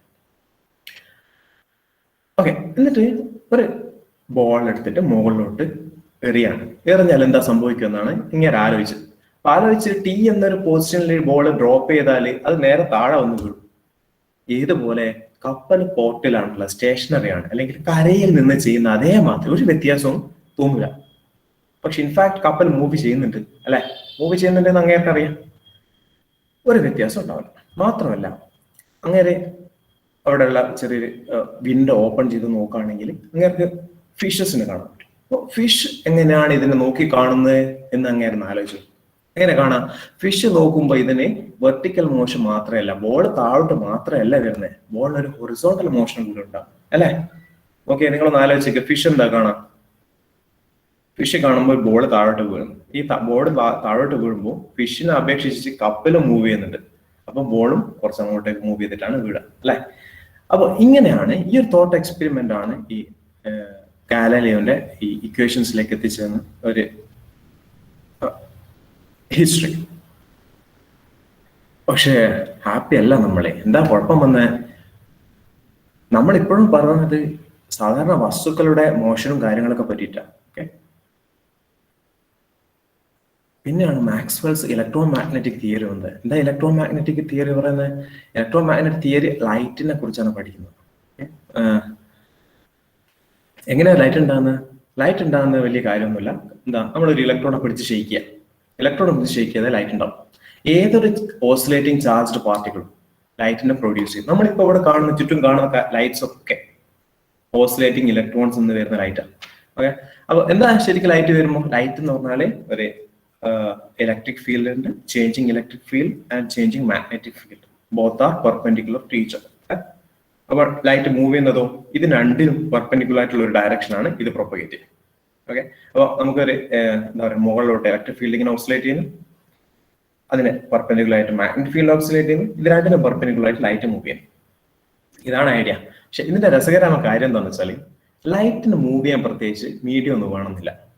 സൗണ്ട് വേവിനെ പോലെയല്ല. സൗണ്ട് വേവിന് എയർ വേണം. കാരണം എന്താ? സൗണ്ട് എന്ന് വെച്ചാൽ ഇറ്റ്സ് ആക്ച്വലി ഈ എയർ മോളിക്യൂൾസ് കംപ്രസും ചെയ്യുന്നതും പിന്നെ അത് വികസിക്കുന്നതും കംപ്രസ് ചെയ്യുന്നതും ഈ ഒരു സാധനമാണ്. അപ്പോൾ ഈ ഒരു എയർ മോഷനിലൂടെയാണ് സൗണ്ട് വേവ് ട്രാവൽ ചെയ്യുന്നത്.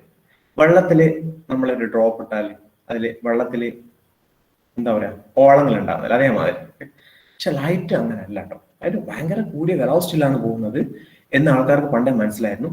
ഇൻഫാക്ട് മാക്സ്വെൽ കണക്ക് കൂട്ടിയിട്ടുണ്ടായിരുന്നു ലൈറ്റിന്റെ സ്പീഡ് ഏകദേശം നമ്മൾ ഇപ്പൊ കാണുന്ന ഒരു ഏകദേശം അതിന്റെ അടുത്തതായിട്ട് കാൽക്കുലേറ്റ് ചെയ്ത് വെച്ചിട്ടുണ്ട്.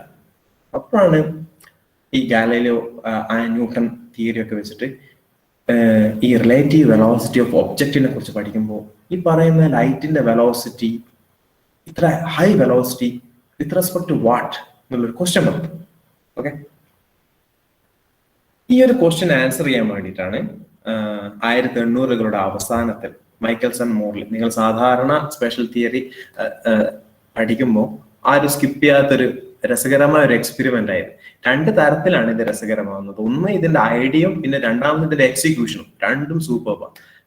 എന്താണ് ഐഡിയ? എന്താ അപ്പൊ ആൾക്കാർ പറഞ്ഞേ സാധാരണ തിയറിക്കൽ ഫിസിക്സിൽ നടക്കുന്ന കാര്യമായിട്ട് ഇപ്പോൾ നിങ്ങൾക്ക് ഒരു കാര്യം എക്സ്പ്ലെയിൻ ചെയ്യാൻ പറ്റുന്നില്ല, നമ്മൾ എന്തെങ്കിലും നമ്മളെ ഹൈപ്പോതെസിസ് ഓക്കെ ഇപ്പൊ ഇങ്ങനത്തെ ഒരു സാധനം ഉണ്ട് എന്ന് പറയും. പക്ഷെ കുറെ കാര്യങ്ങളൊക്കെ പിന്നീട് ലേറ്റർ ഓൺ അത് ശരിയാണെന്നൊക്കെ തെളിച്ചിട്ടൊക്കെ ഉണ്ട്. പക്ഷെ എല്ലായ്പ്പോഴും അല്ല. അപ്പൊ പറഞ്ഞ ഓക്കെ ലൈറ്റ് മൂവ് ചെയ്യുന്നത് ഈഥർ കറണ്ട് എന്നുള്ളൊരു സാധനമുണ്ട്. ഈഥർ എന്നുള്ളൊരു സാധനമുണ്ട്, അത് നമുക്ക് എല്ലായിടത്തും ഉണ്ടാവും, എവർ ഫോർവേഡിങ് സാധനമാണ്. പക്ഷെ നമുക്ക് കാണാനൊന്നും പറ്റില്ല, പക്ഷെ ഉണ്ട്. കാരണം വെച്ചാൽ ലൈറ്റിന്റെ വെലോസിറ്റി എന്തിനെങ്കിലും വെച്ച് റെസ്പെക്ട് ആവണ്ടേ, കാരണം റിലേറ്റീവ് ആണെന്ന് ഗാലലിയോ പറഞ്ഞിട്ടുണ്ട്.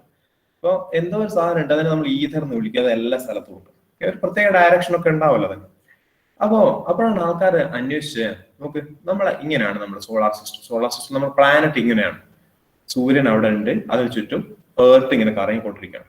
സപ്പോസ് നമ്മുടെ ലീഥർ എന്നുള്ള സാധനം ഇവിടെ കാണിച്ചിരിക്കുന്ന ഡയറക്ഷൻ മുകളിൽ താഴോട്ടാണ് വിചാരിച്ചു, ഒരു ഈഥർ കറണ്ട് നമുക്ക് കാണാൻ പറ്റുന്നില്ല, പക്ഷെ അങ്ങനെ വിചാരിച്ചു. അങ്ങനെയാണെങ്കിൽ ഭൂമിയിലേക്ക് ലൈറ്റ് വരുമ്പോൾ വിത്ത് റെസ്പെക്ട് ടു ഈഥർ വ്യത്യാസം ഉണ്ടാകണ്ടേ?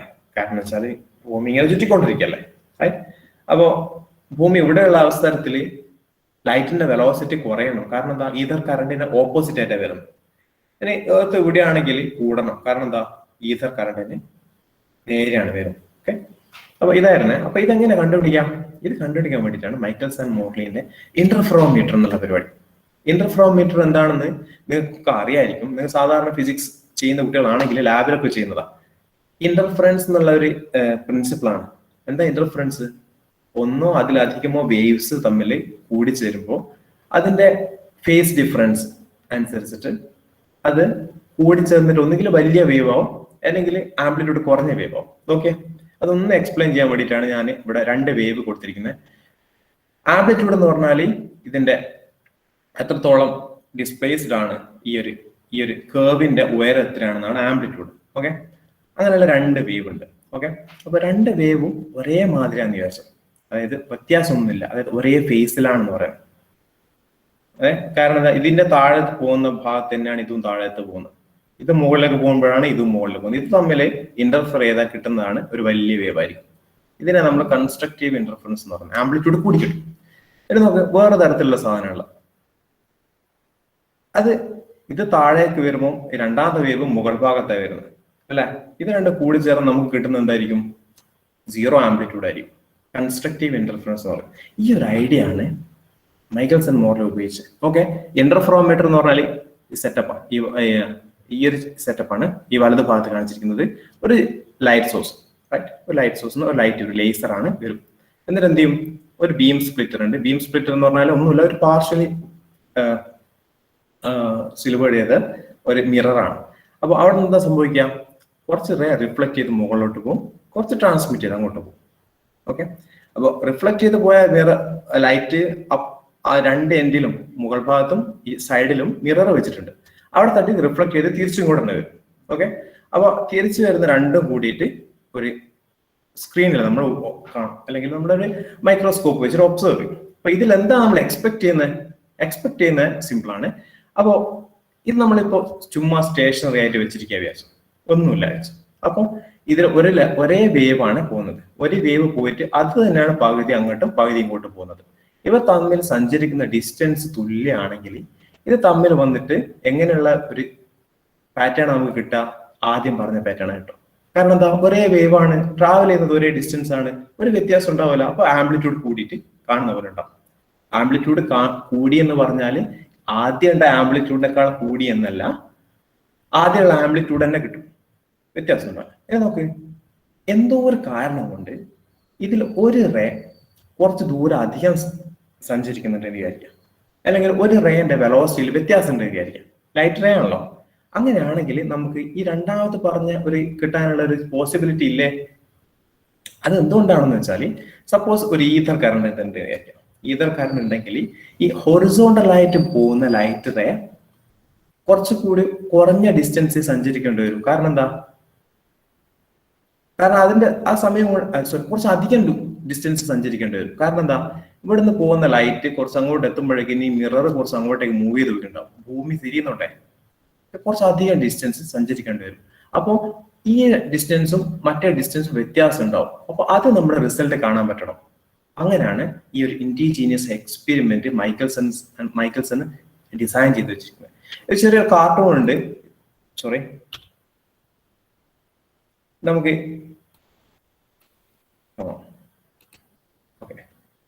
ഓക്കെ, ഞാൻ ആദ്യം പറഞ്ഞ കേസാണ് ഫസ്റ്റിൽ കാണിക്കുന്നത്. കാരണം വെച്ചാൽ അത് മൂവ് ചെയ്യുന്നൊന്നുമില്ലെങ്കിൽ എന്താ സംഭവിക്കണം, 2 ലൈറ്ററെ 2 ഫോട്ടോണാണ് വിചാരിച്ചു, അതേപോലെ വന്നിട്ട് ഇവിടെ വരും.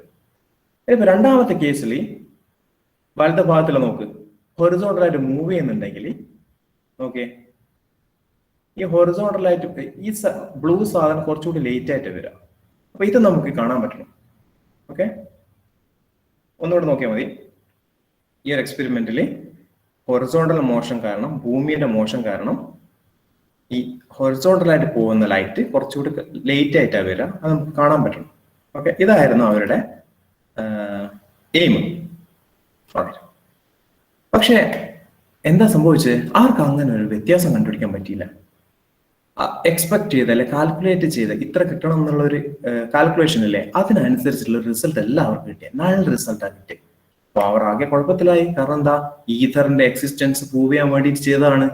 ഭൂമി ലൈറ്റിന്റെ velocity with respect to earth അല്ലെ ഈഥർ എങ്ങനെയാണ് ഇന്റർപ്രറ്റ് ചെയ്യാൻ കണ്ടുപിടിക്കാൻ ശ്രമിച്ചിട്ട് അവർക്ക് കഴിഞ്ഞില്ല. അപ്പൊ എന്താ സംഭവിക്കുന്നത്, അവിടെയാണ് ആൽബർട്ട് ഐൻസ്റ്റൈൻ 1905 തന്റെ സ്പെഷ്യൽ തിയറി ഓഫ് റിലേറ്റിവിറ്റിന്റെ പേപ്പർ പ്രസന്റ് ചെയ്യുന്നത്. അതിൽ 2 ഐഡിയ ഉള്ള 2 പോസ്റ്റുലേറ്റ്സ്, മെയിൻ പോസ്റ്റുലേറ്റ്സ് ഉള്ള എന്താന്ന് വെച്ചാൽ, ഒന്ന് നേരത്തെ പറഞ്ഞ ഗാലലിയോന്റെ പ്രിൻസിപ്പിൾസ് അല്ലേ, അതിനൊന്നുകൂടി ജനറലൈസ് ചെയ്ത്. ഗാലലിയോ എന്താ പറഞ്ഞത്, laws of mechanics are same in inertial frame of references. Inertial frame of റെഫറൻസസിൽ നിന്ന് നമ്മൾ മെക്കാനിക്കൽ ലോ അല്ലെങ്കിൽ ന്യൂട്ടന്റെ ഇക്വേഷൻസ് ഒക്കെ വെച്ചിട്ട് എക്സ്പെരിമെന്റ് നടത്തിയാൽ ഒരു വ്യത്യാസം കാണൂല. ഓക്കെ, നേരത്തെ ഗാലിലിയോ ഷിപ്പിൽ പോയി ചെയ്ത പോലെ ഒരു വ്യത്യാസം കാണൂല. അതിനെ എക്സ്റ്റെൻഡ് ചെയ്തിട്ട് ഇങ്ങനെ പറഞ്ഞ് the laws of physics are the same in all inertial reference frame. Laws of physics എന്ന് ഉദ്ദേശിച്ചത് ഒരു മെക്കാനിക്സിന്റെ ലോ മാത്രമല്ല. ഇവിടെ എന്താ, നമ്മുടെ മാക്സ്വെല്ലിന്റെ ഇലക്ട്രോമാഗ്നറ്റിക് തിയറിയും കൂടി ഇതിലേക്ക് ഇൻകോർപ്പറേറ്റ് ചെയ്തിട്ടുണ്ട്. അതുകൂടെ ഇതിലേക്ക് വരും. Okay, that's okay. പിന്നെ രണ്ടാമത്തെ പോസ്റ്റുലേറ്റ്, ഇതാണ് കുറച്ചുകൂടി ആൾക്കാർക്ക് എന്താ പറയാ ഹാർഡ് ടു ബിലീവ്, ഗ്രഹിക്കാൻ കുറച്ച് ബുദ്ധിമുട്ടുള്ള രീതി തന്നത്. എന്താ, the speed of light in empty space is the same in all inertial frames. നിങ്ങൾ എത്ര വേഗതയിൽ പോയത് കൊണ്ടും നിങ്ങൾക്ക് സാധാരണ നിങ്ങൾ എക്സ്പെക്ട് ചെയ്യുന്ന പോലെ വെലോസിറ്റി കുറഞ്ഞിട്ടോ കൂടിയിട്ടോ നിങ്ങൾക്ക് മനസ്സിലാക്കാൻ പറ്റൂല.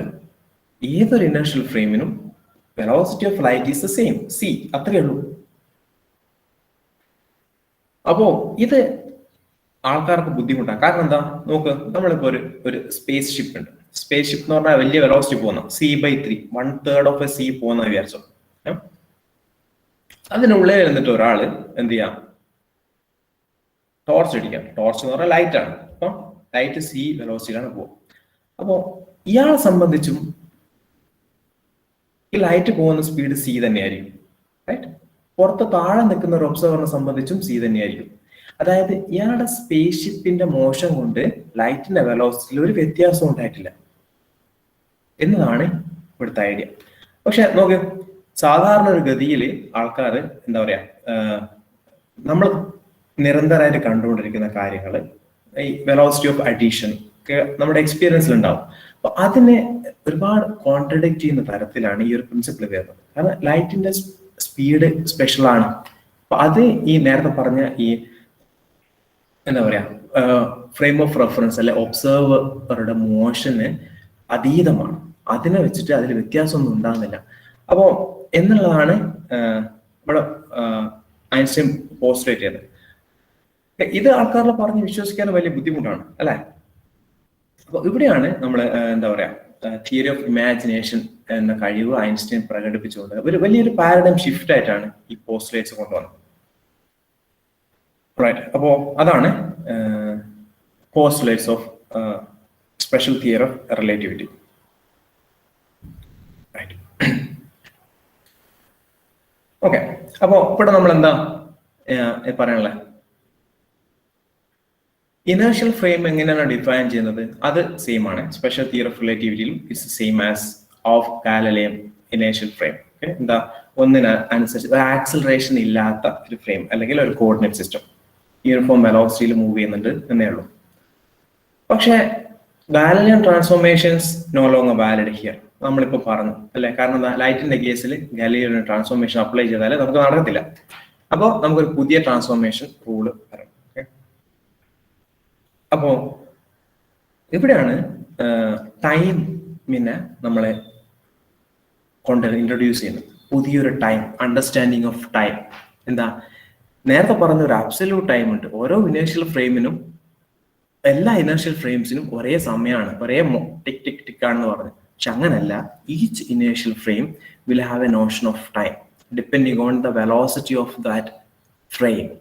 ഇതാണ് ഇതിന്റെ നേരത്തെ പറഞ്ഞതിന്റെ കോൺസിക്വൻസസ് ആണ്. എന്തിന്റെ സ്പീഡ് ഓഫ് ലൈറ്റ് കോൺസ്റ്റന്റ് എന്ന് പറയുന്നതിന്റെ ഒരു കോൺസിക്വൻസസ് ആണ് ഈ സമയത്തിലുള്ള വ്യത്യാസം. എന്നാലേ നമുക്കത് ജസ്റ്റിഫൈ ചെയ്യാൻ പറ്റും.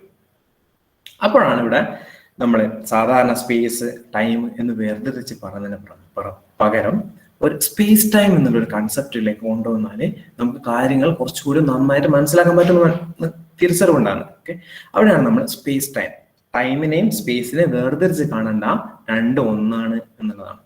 ഈ ഒരു അവസരത്തിലാണ് ഇത് കുറെ കൂടി ഫിലോസോഫിക്കൽ ആയിട്ടുള്ള കുറെ ഡയമെൻഷൻ ഉള്ള ഒരു പരിപാടിയാണ് ഇത്.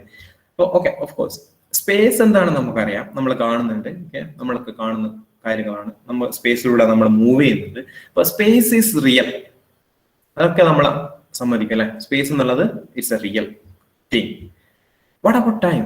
ടൈം റിയൽ ആണോ? പല ആൾക്കാർ പലതരത്തിലാണ് ഇതിന് റിയാക്ട് ചെയ്യുക. സമയം റിയൽ അല്ല, നമ്മൾ ഉണ്ടാക്കിയെടുത്ത ഒരു സാധനമാണ് എന്ന രീതിയിലൊക്കെ പറയും. സമയത്തിന്റെ ആവശ്യമില്ല എന്ന് പറയുന്ന ആൾക്കാരുണ്ട്. പക്ഷെ സമയം അക്കോർഡിംഗ് ടു മീ, ഞാൻ വിചാരിക്കുന്ന രീതിയിൽ സമയം എന്ന് പറയുന്നത് തീർച്ചയായും റിയൽ ആയിട്ടുള്ള ഒരു കാര്യമാണ്. പക്ഷെ സമയം ഫണ്ടമെന്റൽ ആണോ എന്ന് ചോദിച്ചാൽ അല്ല എന്ന് പറയാം. എന്താ ഫണ്ടമെന്റൽ? ഫണ്ടമെന്റലും ഡിറൈവ്ഡ് ക്വാണ്ടിറ്റീസും ഉണ്ട്. അപ്പോൾ സമയം ഫണ്ടമെന്റൽ ആയിട്ടുള്ള ഒരു കോൺസെപ്റ്റ് അല്ല. ഓക്കെ, പക്ഷെ അത് റിയൽ ആണ്. പക്ഷെ ഈ സമയം, ഈ ഫിസിക്സിൽ നമ്മൾ പറയുന്ന സമയം സൈക്കോളജിക്കൽ സമയം തമ്മിൽ വ്യത്യാസമല്ലേ. സൈക്കോളജിക്കൽ സമയത്തിൽ നമ്മളിപ്പോ എന്താ ഭയങ്കര ഇൻട്രസ്റ്റിംഗ് ആയിട്ടുള്ള മൂവി കണ്ടോണ്ടിരിക്കുമ്പോൾ നമുക്ക് സമയം പെട്ടെന്ന് മൂവ് ചെയ്യുന്ന പോലെ ഒന്നും അല്ലെ. ഇപ്പൊ ഭയങ്കര ബോറിംഗ് സിനിമയാണെങ്കിൽ ടൈം ഭയങ്കര ലാഗ് ചെയ്യും. അപ്പൊ അങ്ങനത്തെ ക്ലാസ് എന്തൊരു ബോറാന്ന് നമ്മൾ പറയുമ്പോൾ നമുക്ക് ആ ടൈമിനെ ഫീൽ ചെയ്യുമ്പോഴാണ് നമ്മൾ പറയാം ക്ലാസ് ഭയങ്കര ബോറാണ്. അപ്പൊ അല്ലെങ്കിൽ ഭയങ്കര അടിപൊളി ക്ലാസ് ആണ്, സമയം പോയത് അറിഞ്ഞില്ല എന്ന് പറയും. പക്ഷെ ഇത് വേറെ തന്നെയാണ്. നമ്മൾ സൈക്കോളജിക്കലി നമുക്ക് വളരെ സബ്ജക്റ്റീവ് ആയിട്ടുള്ള ഒരു പരിപാടിയാണ്. ഒരാൾക്ക് പെട്ടെന്ന് സമയം പോകുന്നത് വേറൊരാൾക്ക് അങ്ങനെ ആണെന്നില്ല. പക്ഷെ അതിനെ കുറിച്ചല്ല നമ്മൾ പറയുന്നത്, നമ്മൾ ഫിസിക്സിലെ സമയമാണ് പറയുന്നത്. ഈ എങ്ങനെയാണ് ഈ ക്ലോക്ക് ടിക്ക് ടിക് ടിക് ടിക്, റൈറ്റ്. അപ്പോ സ്പേസ് ടൈം അങ്ങനെയാണ് വരുന്നത്. ഓക്കെ, ഇനിയാണ് നമ്മൾ സ്പെഷ്യൽ തിയറി ഓഫ് റിലേറ്റിവിറ്റിയിലേക്ക് പോകുന്നത്. അപ്പോൾ നമ്മൾ സ്പേസ് ടൈമിനെ കുറിച്ച് പറഞ്ഞു. ഇപ്പോൾ ഒരു വസ്തു, അപ്പൊ സ്പേസ് ടൈമിൽ എന്താ കാര്യം? ഒരു സ്പേസ് ഉണ്ട്. ഓക്കെ, ഓരോ സമയത്തിലും സ്പേസ് ഇങ്ങനെ നമ്മൾ മനസ്സിലാക്കിയെടുക്കാണ് സ്പേസും ടൈമും കൂടിയിട്ട്. അപ്പൊ നമുക്കൊരു ഡയഗ്രായിട്ട് വരക്കാൻ പറ്റും. അതിന് നമ്മൾ സ്പേസ് ടൈം ഡയഗ്രം എന്ന് പറയും. അപ്പോൾ നമുക്ക് നേരത്തെ പറഞ്ഞ പോലെ ഒരൊറ്റ ഡയമെൻഷനിലാണ് പോകുന്നുള്ളൂ നമ്മൾ. അപ്പോൾ എക്സ് ആക്സിസ് ഇട്ട് ഈ ടൈം ആക്സിസിനെ മുകളിലോട്ട് വരും. സാധാരണ തിയററ്റിക്കൽ ഫിസിസിസ്റ്റ് ഓക്കെ ടൈമിന് മുകളിലോട്ട് വരയ്ക്കാം, സമയത്തിന് ഇപ്പം നമ്മൾ മുകളിലോട്ട് വരും. അപ്പോൾ സി ടി എന്നാണ് ആക്സസിനെ വിളിക്കുക. എന്തിനാ സിയും ടിയും കൂടി കൊണ്ടുവന്നെന്ന് വെച്ചാൽ ഇതിന്റെ രണ്ടിന്റെ ഡയമെൻഷൻ ഒന്നാക്കാൻ വേണ്ടിയിട്ടാണ് അല്ലെ. സി വെലോസിറ്റി ആണ്, ടി ടൈം ആണ്. വെലോസിറ്റി ടൈം ഡയമെൻഷൻ, ഡയറക്ഷൻ അല്ലെങ്കിൽ എന്താ പറയുക പൊസിഷന്റെ ഡയമെൻഷൻ ആണ്. അത് തന്നെയാണ് എക്സും. അതിന് വേണ്ടിയിട്ടാണ്. അപ്പോൾ ഈ ഒരു ഡയഗ്രത്തിലാണ് നമ്മൾ ഒരു ഇവന്റിനെ കൊണ്ടുപോയി വെക്കുന്നത്. അപ്പൊ ഈ ഒരു ഇവന്റിന്റെ പ്രത്യേകത എന്താന്ന് വെച്ചാൽ ഇതിൽ പൊസിഷൻ മാത്രമല്ല, ഇത് ഏത് സമയത്ത് എവിടെ വെച്ച് നടന്നു എന്നുള്ള ഐഡന്റിഫിക്കേഷൻ. ഓക്കെ, ശ്രദ്ധിക്കണം, ഏത് സമയത്ത് എവിടെ വെച്ച് എന്നുള്ള രണ്ട് കാര്യം ഇതിൽ പറയുന്നുണ്ട്. അതുകൊണ്ട് നമ്മൾ അതിനൊരു ഇവന്റ് എന്ന് പറയും. ഇവന്റ് നമുക്ക് ഇവിടെ വേറെ കുറച്ച് ആരോസ് ഒക്കെ വരച്ചിട്ടുണ്ട്. പക്ഷെ അതിന്റെ നമുക്ക് എന്താണ് അതുകൊണ്ട് ഉദ്ദേശിക്കുന്നത് നമുക്ക് ഇപ്പൊ ക്ലിയർ ആവും. വി ഈക്വൽ ടു സി എന്നുള്ളൊരു ലൈൻ ഉണ്ട് അവിടെ വരച്ചിട്ടുണ്ട്. ഓക്കെ, അപ്പോ വെലോസിറ്റി ഓഫ് ലൈറ്റിന്റെ വെലോസിറ്റിയിൽ പോകുന്നത് എന്ന അർത്ഥത്തിലാണ്. അപ്പൊ വെലോസിറ്റി ലൈറ്റിനേക്കാൾ കൂടുതലാണെങ്കിലാണ് ഈ താഴെയുള്ള ലൈന്, കുറവാണെങ്കിൽ മുകളിലുള്ള ലൈൻ. അപ്പൊ ഇതിലുള്ള ലൈനെ നമ്മൾ വേൾഡ് ലൈൻ ഓഫ് പാർട്ടിക്കിൾ എന്ന് പറയും. എന്ന് വെച്ചാൽ മാസ് ഉള്ള ഏതൊരു ഒബ്ജക്റ്റിന്റെയും പൊസിഷൻ ഈ ലൈറ്റിന്റെ ഈ ലൈനിന്റെ മുകളിലായിരിക്കും, അല്ലാത്തൊക്കെ താഴെയായിരിക്കും. പക്ഷെ ഇതെന്താണ് ഈ ഒരു ലൈൻ എന്നുള്ളത് നമ്മളിപ്പോ പറയും. അപ്പോ ഈ ഒരു സ്ലൈഡിൽ ഞാൻ ഉദ്ദേശിച്ചത് നമ്മൾ സ്പേസ് ടൈമിനെ എങ്ങനെ സ്പെസിഫൈ ചെയ്യുന്ന, അപ്പൊ നമ്മളൊരു കോർഡിനേറ്റ് സിസ്റ്റത്തിൽ നേരത്തെ XYZ എന്ന് കാണിച്ചു, അതേപരം ആദ്യം ഒരു CT എന്ന് കൂടി കൊണ്ടുവരും. CT XYZ. ഓക്കെ, അപ്പോ ഇതെന്തുകൊണ്ട് ആദ്യം കൊണ്ടുവരുന്ന CT എന്താ അവസാനം കൊണ്ടുവരുന്നതെന്ന് ചോദിച്ചാല്, അത് എന്ന് വെച്ചാൽ നമുക്ക് ഇതിന് വേണമെങ്കിൽ ഇനിയും ആൾക്കാരില്ല തിയററ്റിക്കൽ ഫിസിക്സ് ഇങ്ങനെ 3 ഡയമെൻഷനായിട്ട് റെസ്ട്രിക്ട് ചെയ്യൊന്നുമില്ല കാര്യങ്ങൾ. ആൾക്കാർ 4 ഡയമെൻഷൻ 10 ഡയമെൻഷൻ സ്ട്രിംഗ് തിയറിയിലൊക്കെ 20-ൽ കൂടുതൽ ഡയമെൻഷനിലൊക്കെ ആൾക്കാർ സംസാരിക്കും. അപ്പൊ നമുക്ക് എക്സ്ട്രാ വേണമെങ്കിൽ അപ്പുറം ആഡ് ചെയ്യാം എന്നുള്ള ഒരു ഐഡിയയിലാണ് 0th ഡയമെൻഷനായിട്ട് ടൈമിനെ കൊണ്ടുവന്ന് വെച്ചിട്ട്. ആ ഒരു കൺവീനിയൻസിന് വേണ്ടിയിട്ടാണ്, വേറെ ദുരുദ്ദേശമൊന്നുമില്ല. അപ്പൊ CT XYZ എന്ന രീതിയിലാണ് നമ്മൾ ഒരു ഇവന്റിനെ സ്പെസിഫൈ ചെയ്യുന്നത് സ്പേസ് ടൈം എന്നുള്ള ഡയഗ്രത്തിൽ. ഓക്കെ, ഇത് നമുക്ക് എന്താണ് നേരത്തെ പറഞ്ഞ ലൈൻ എന്ന് മനസ്സിലാക്കാം. ഓക്കെ, അപ്പൊ ഇനി നമുക്ക് തിരിച്ചു പോകാം. തിരിച്ചിട്ട് യൂക്ലീഡിയൻ സ്പേസിലേക്ക് പോവാം. യൂക്ലീഡിയൻ സ്പേസ് എന്ന് പറഞ്ഞാൽ നമുക്ക് എല്ലാം അറിയുന്ന 3 ഡയമെൻഷൻ സ്പേസ് മാത്രമേ ഉള്ളൂ. Okay, XYZ axis. അപ്പൊ അവിടെ 2 പോയിന്റുകൾ തമ്മിലുള്ള ഒരു ഡിസ്റ്റൻസ് നമ്മൾ മെഷർ ചെയ്യും, ലൈൻ എലമെന്റ് എന്ന് പറയുന്നത്. അപ്പോൾ ഏതൊരു സ്പേസിന്റെ നമ്മുടെ ജോമെട്രി എന്ന് പറയുന്നത് നമുക്ക് ആ 2 പോയിന്റുകൾ തമ്മിലെ ഡിസ്റ്റൻസ് എങ്ങനെയാണോ ബിഹേവ് ചെയ്യുന്നത് അത് വെച്ചിട്ടാണ് മനസ്സിലാക്കുന്നത്. ഓക്കെ, അപ്പൊ നിങ്ങൾക്കെല്ലാം അറിയാം 2 പോയിന്റുകൾ തമ്മിൽ, 2 പോയിന്റ് തമ്മിൽ X ആക്സിലുള്ള സെപ്പറേഷൻ Δx ഉം Y ആക്സിലുള്ള Δy ഉം Z ആക്സിലും Δz ആണെങ്കിൽ ആ 2 പോയിന്റുകൾ തമ്മിൽ 3 ഡയമെൻഷണൽ ഡിസ്റ്റൻസ് എന്ന് പറഞ്ഞാൽ ds² = dx² + dy² + dz² ആയിരിക്കും. ഓക്കെ, ഇതാണ് മെഷർമെന്റ് ഓഫ് ലെങ്ത് എന്ന് പറയുന്നത്, സെപ്പറേഷൻ. പിന്നെന്താ പറയുന്നത്, ഈ സെപ്പറേഷൻ എന്ന് പറഞ്ഞാൽ ഇത് വാരി ചെയ്യൂല. ഇത് കോർഡിനേറ്റ് റൊട്ടേറ്റ് ചെയ്ത് നമ്മൾ എക്സിനെ പിടിച്ച് വൈയിലിടുക, വൈനെ പിടിച്ച് തെറ്റിലിടുക, ഇങ്ങനെ റൊട്ടേറ്റ് ചെയ്താലും ഇത് വാരി ചെയ്യില്ല. അങ്ങനെയുള്ള ഒരു ക്വാണ്ടിറ്റി ആണ് ഈ ഡിസ്റ്റൻസ് എന്ന് പറയുന്നത്. It's an invariant quantity. Okay, നമുക്ക് ഇതേ സാധനം ഇനി എക്സ്റ്റെൻഡ് ചെയ്തിട്ട് സ്പേസ് ടൈമിലേക്ക് കൊണ്ടുപോകാം. സ്പേസ് ടൈമിലേക്ക് വരുമ്പോൾ നമുക്ക് ടൈം കൊണ്ട് സ്പേസും ഉണ്ട്. ഓക്കെ, നമ്മൾ വരക്കുന്നൊക്കെ 1 ഡയമെൻഷൻ സ്പേസിനെ 1 ഡയമെൻഷൻ ആയിട്ട് തന്നെ വെക്കാം, പിന്നെ അപ്പുറം ടൈമിന് വരക്കാം. ഓക്കെ, മിൻകോസ്കി അല്ലെങ്കിൽ ഫ്ലാറ്റ് സ്പേസ് ടൈം എന്ന് വിളിക്കും. അത് ഇപ്പോൾ രസകരമായ ഒരു പേരാണ്. അത് എന്തുകൊണ്ടാണ് അങ്ങനെ വിളിക്കുന്നതെന്ന് നമുക്ക് ഗ്രാവിറ്റി വരുമ്പോഴേക്ക് പറയും. നമ്മളിപ്പോൾ അതിനെ കുറിച്ചൊന്നും പറയുന്നില്ല. ഫ്ലാറ്റ് എന്നൊക്കെ ചുമ്മാ ഉപയോഗിച്ചാൽ മതി. ഫ്ലാറ്റ് എന്ന് പറയുന്നത് ഫ്ലാറ്റ് എന്ന അർത്ഥത്തിലാണ്, അല്ല നിങ്ങൾക്ക് ഓൾറെഡി ഒരു എന്താ പറയാ ഒരു ഇൻട്രൊഡക്ഷൻ തന്നതുകൊണ്ട് അതിൽ കർവേച്ചർ വരുമ്പോഴാണ് ഫ്ലാറ്റ് അല്ല എന്ന് പറയാം. അപ്പൊ ഫ്ലാറ്റ് ആയതിനൊക്കെ നമ്മൾ മിൻകോസ്കി എന്ന് പറയും. അതുകൊണ്ട് തന്നെയാണ് സ്പെഷ്യൽ തിയറിക്ക് സ്പെഷ്യൽ എന്ന് പറയുന്നത്. ഓക്കെ, ആൾക്കാർ വിചാരിക്കും okay special theory of relative, what is so special about it ഒക്കെ ചോദിക്കും. എന്താ സ്പെഷ്യൽ? സ്പെഷ്യൽ എന്ന് പറഞ്ഞാൽ ഇതൊരു സ്പേസ് ഫ്ലാറ്റ് സ്പേസ് ടൈമിന് മാത്രമേ ഇത് പറ്റത്തുള്ളൂ. അതായത് ഒരു സ്പേസ് ടൈം ഒക്കെ മാറിയാൽ നമുക്ക് ഈ സ്പെഷ്യൽ തിയറി അപ്ലൈ ചെയ്യാൻ പറ്റത്തില്ല. അപ്പൊ നമുക്ക് എന്ത് വേണം? ജനറൽ തിയറി വേണം. ഓക്കെ, നമ്മൾ അങ്ങോട്ടേക്ക് പോകും. അപ്പോ ഇങ്ങനെയാണ് എന്ത് ചെയ്യാം, ഒരു സ്പേസ് ടൈമിൽ നമുക്കൊരു ഇൻവാരിയന്റ് ഡിസ്റ്റൻസിനെ നമ്മൾ ഡിഫൈൻ ചെയ്യുന്നത് എന്താ? -c² dt² + dx² + dy² + dz². നോക്കണേ, അപ്പാരന്റ് ഒരു സൈൻ വ്യത്യാസം നോക്കണേ. എന്തുകൊണ്ടാന്ന് വെച്ചാല് ഇതിന്റെ പോസ്റ്റുലേറ്റിൽ വന്നൊരു കാര്യമാണ്, speed of light should be c and it is A positive quantity. ആ ഒരു ഡെഫിനേഷനിൽ നിന്നാണ് ഇവിടെ സൈനിൽ വ്യത്യാസം വന്നത്. ഓക്കെ, സ്പീഡ് ഓഫ് ലൈറ്റ് എങ്ങനെയാണ് നമ്മൾ ഇതിൽ നിന്ന് കാണുന്നതെന്ന് നമ്മളിപ്പോ മനസ്സിലാക്കുക. വേറൊരു ഇമ്പോർട്ടൻ്റ് കാര്യം, ഈ മൈനസ് സൈൻ ഇടുന്നത് പ്യുവർ കൺവീനിയൻസ് ആണ്. സാധാരണ ഗ്രാവിറ്റി ചെയ്യുന്ന ആൾക്കാർക്ക് ടൈമിന്റെ ഭാഗത്താണ് മൈനസ് ഇടുക. ഇനി പാർട്ടിക്കിൾ ഫിസിക്സോ, പാർട്ടിക്കിൾ ഫിസിസിസ്റ്റ് ഒക്കെ ഇപ്പറ ഇടാം, c² dt² എന്ന് പോസിറ്റീവ് ആയിട്ട് എടുക്കും, എന്നിട്ട് -dx² -dy² -dz² രണ്ടായാലും കുഴപ്പമൊന്നുമില്ല, as long as you are consistent, confusion ഒന്നും ഉണ്ടാവില്ല. ഈ സ്പേസും ടൈമും തമ്മിൽ ഒരു അപ്പാരന്റ് സൈൻ ചേഞ്ച് ഉണ്ട് എന്നേ ഉള്ളൂ. നിങ്ങൾക്ക് ടൈമിന്റെ ഭാഗത്ത് നെഗറ്റീവ് എടുക്കാം, അപ്പം സ്പേസ് പോസിറ്റീവ് ആയിട്ട് എടുക്കണം. നേരെ തിരിച്ച് ടൈം പോസിറ്റീവ് എടുക്കാം, അപ്പൊ സ്പേസ് നെഗറ്റീവ് ആയിരിക്കണം എന്ന് അത്രയാണ്. ഓക്കെ, അപ്പോ ഇവിടെ ഈ ആണ് ഒരു സ്പേസ് ടൈം ഡയഗ്രം റൊട്ടേറ്റ് ചെയ്താലും മാറാണ്ട് നിൽക്കുന്ന ലൈൻ എലമെന്റ്. ഇതാണ് നമ്മുടെ സ്പേസ് ടൈം ജോമെട്രിനെ സ്പെസിഫൈ ചെയ്യുന്ന ലൈൻ എലമെന്റ് ds². ഇത് നമുക്ക് കുറച്ചങ്ങോട്ട് എത്തിയാൽ ഭയങ്കര ഇമ്പോർട്ടന്റ് ആയിട്ടുള്ള ഒരു ക്വാണ്ടിറ്റി ആണ് കേട്ടോ ds² എന്നുള്ളത്. റൈറ്റ്, അപ്പോൾ ഇതാണ് ലെങ്ത് എന്നുള്ളൊരു ഐഡിയ. നോക്ക്, ലെങ്ത് എന്ന് പറഞ്ഞാൽ നിങ്ങൾ മനസ്സിലാക്കണം, നമ്മുടെ സ്പേസ് 3 ഡയമെൻഷണൽ സ്പേസിലെ ലെങ്ത് പറയുന്നതല്ല, ഇത് സ്പേസ് ടൈമിന്റെ ലെങ്ത് ആണ്. ഇതിലെ ടൈമും കൂടി ഇൻവോൾവ് ആണ്. നമ്മളിനി സ്പേസ് ടൈം എന്ന് പറയില്ല, നമുക്ക് സ്പേസ് ടൈം ആണ് ഇനിയുള്ളത്. ഓൾറൈറ്റ്, അപ്പോൾ ഇതാണ് നമ്മുടെ സ്പേസ് ടൈമിലെ ഇന്റർവൽ. ഓക്കെ, ഇനി നമുക്ക് നേരത്തെ പറഞ്ഞ ഡയഗ്രത്തിലേക്ക് നമുക്ക് തിരിച്ചു പോകാം. ഓക്കെ, അവിടെ എന്താന്ന് വിചാരിച്ചോളെ. അപ്പൊ ഇവിടെ നമുക്ക് ഡെൽറ്റ എസിന് നമ്മൾ ഇവിടെ ഡെൽറ്റ എസ് സ്ക്വയർ എന്ന് വേണേ, it's a type of it's delta S square. നമ്മളിപ്പോ എഴുതി 1 ഡയമെൻഷൻ സ്പേസ് ഒരു ഡയമെൻഷൻ ആണുള്ളതെങ്കിൽ minus C delta T square plus delta X square എന്ന് എഴുതി. എന്ന് നമുക്ക് ഇവിടെ നെഗറ്റീവ് സൈൻ ഉള്ളതുകൊണ്ട് നമുക്ക് അപ്പം തന്നെ കണ്ടാൽ മനസ്സിലാവും, ഡെൽറ്റ എസ് അതായത് ലെങ്ത് എലമെന്റിന് നെഗറ്റീവ് ആകാം പോസിറ്റീവ് ആകാം, even it can be zero വരെ ആവാം അല്ലെ. സാധാരണ നമ്മൾ സ്പേസിൽ നമ്മൾ ഡിസ്റ്റൻസ് മെഷർ ചെയ്തപ്പോൾ D X square plus D Y square plus D Z square എന്നല്ല, അത് പോസിറ്റീവ് മാത്രമേ ആവുള്ളൂ. കാരണം എന്താ, ഓരോന്നിന്റെ interval delta X delta Y square ചെയ്യുന്നില്ല, അത് പോസിറ്റീവ് ആയിരിക്കും. എല്ലാത്തിനും മുമ്പിൽ പോസിറ്റീവ് ആണല്ലോ, അപ്പോൾ അതൊരിക്കലും സീറോ ആകത്തില്ല, നെഗറ്റീവ് ആകത്തില്ല. പക്ഷെ ഇവിടെ it can be zero, positive or negative. അപ്പൊ നോക്ക്, ഡെൽറ്റ എസ് ഈക്വൽ സീറോ എന്ന് പറഞ്ഞാൽ എന്താ സംഭവിക്കുക? ഡെൽറ്റ എക്സ് സീറോ നമ്മൾ ഇത് ഇവിടെ സബ്സ്റ്റിറ്റ്യൂട്ട് ചെയ്താൽ നമുക്ക് എന്ത് കിട്ടും? Delta X equal plus or minus C D T. അപ്പൊ ഈ ഒരു സ്പേസ് ടൈം ഡയഗ്രത്തിൽ ഈ ലൈന് വരച്ചാൽ എങ്ങനെ ഉണ്ടാവും?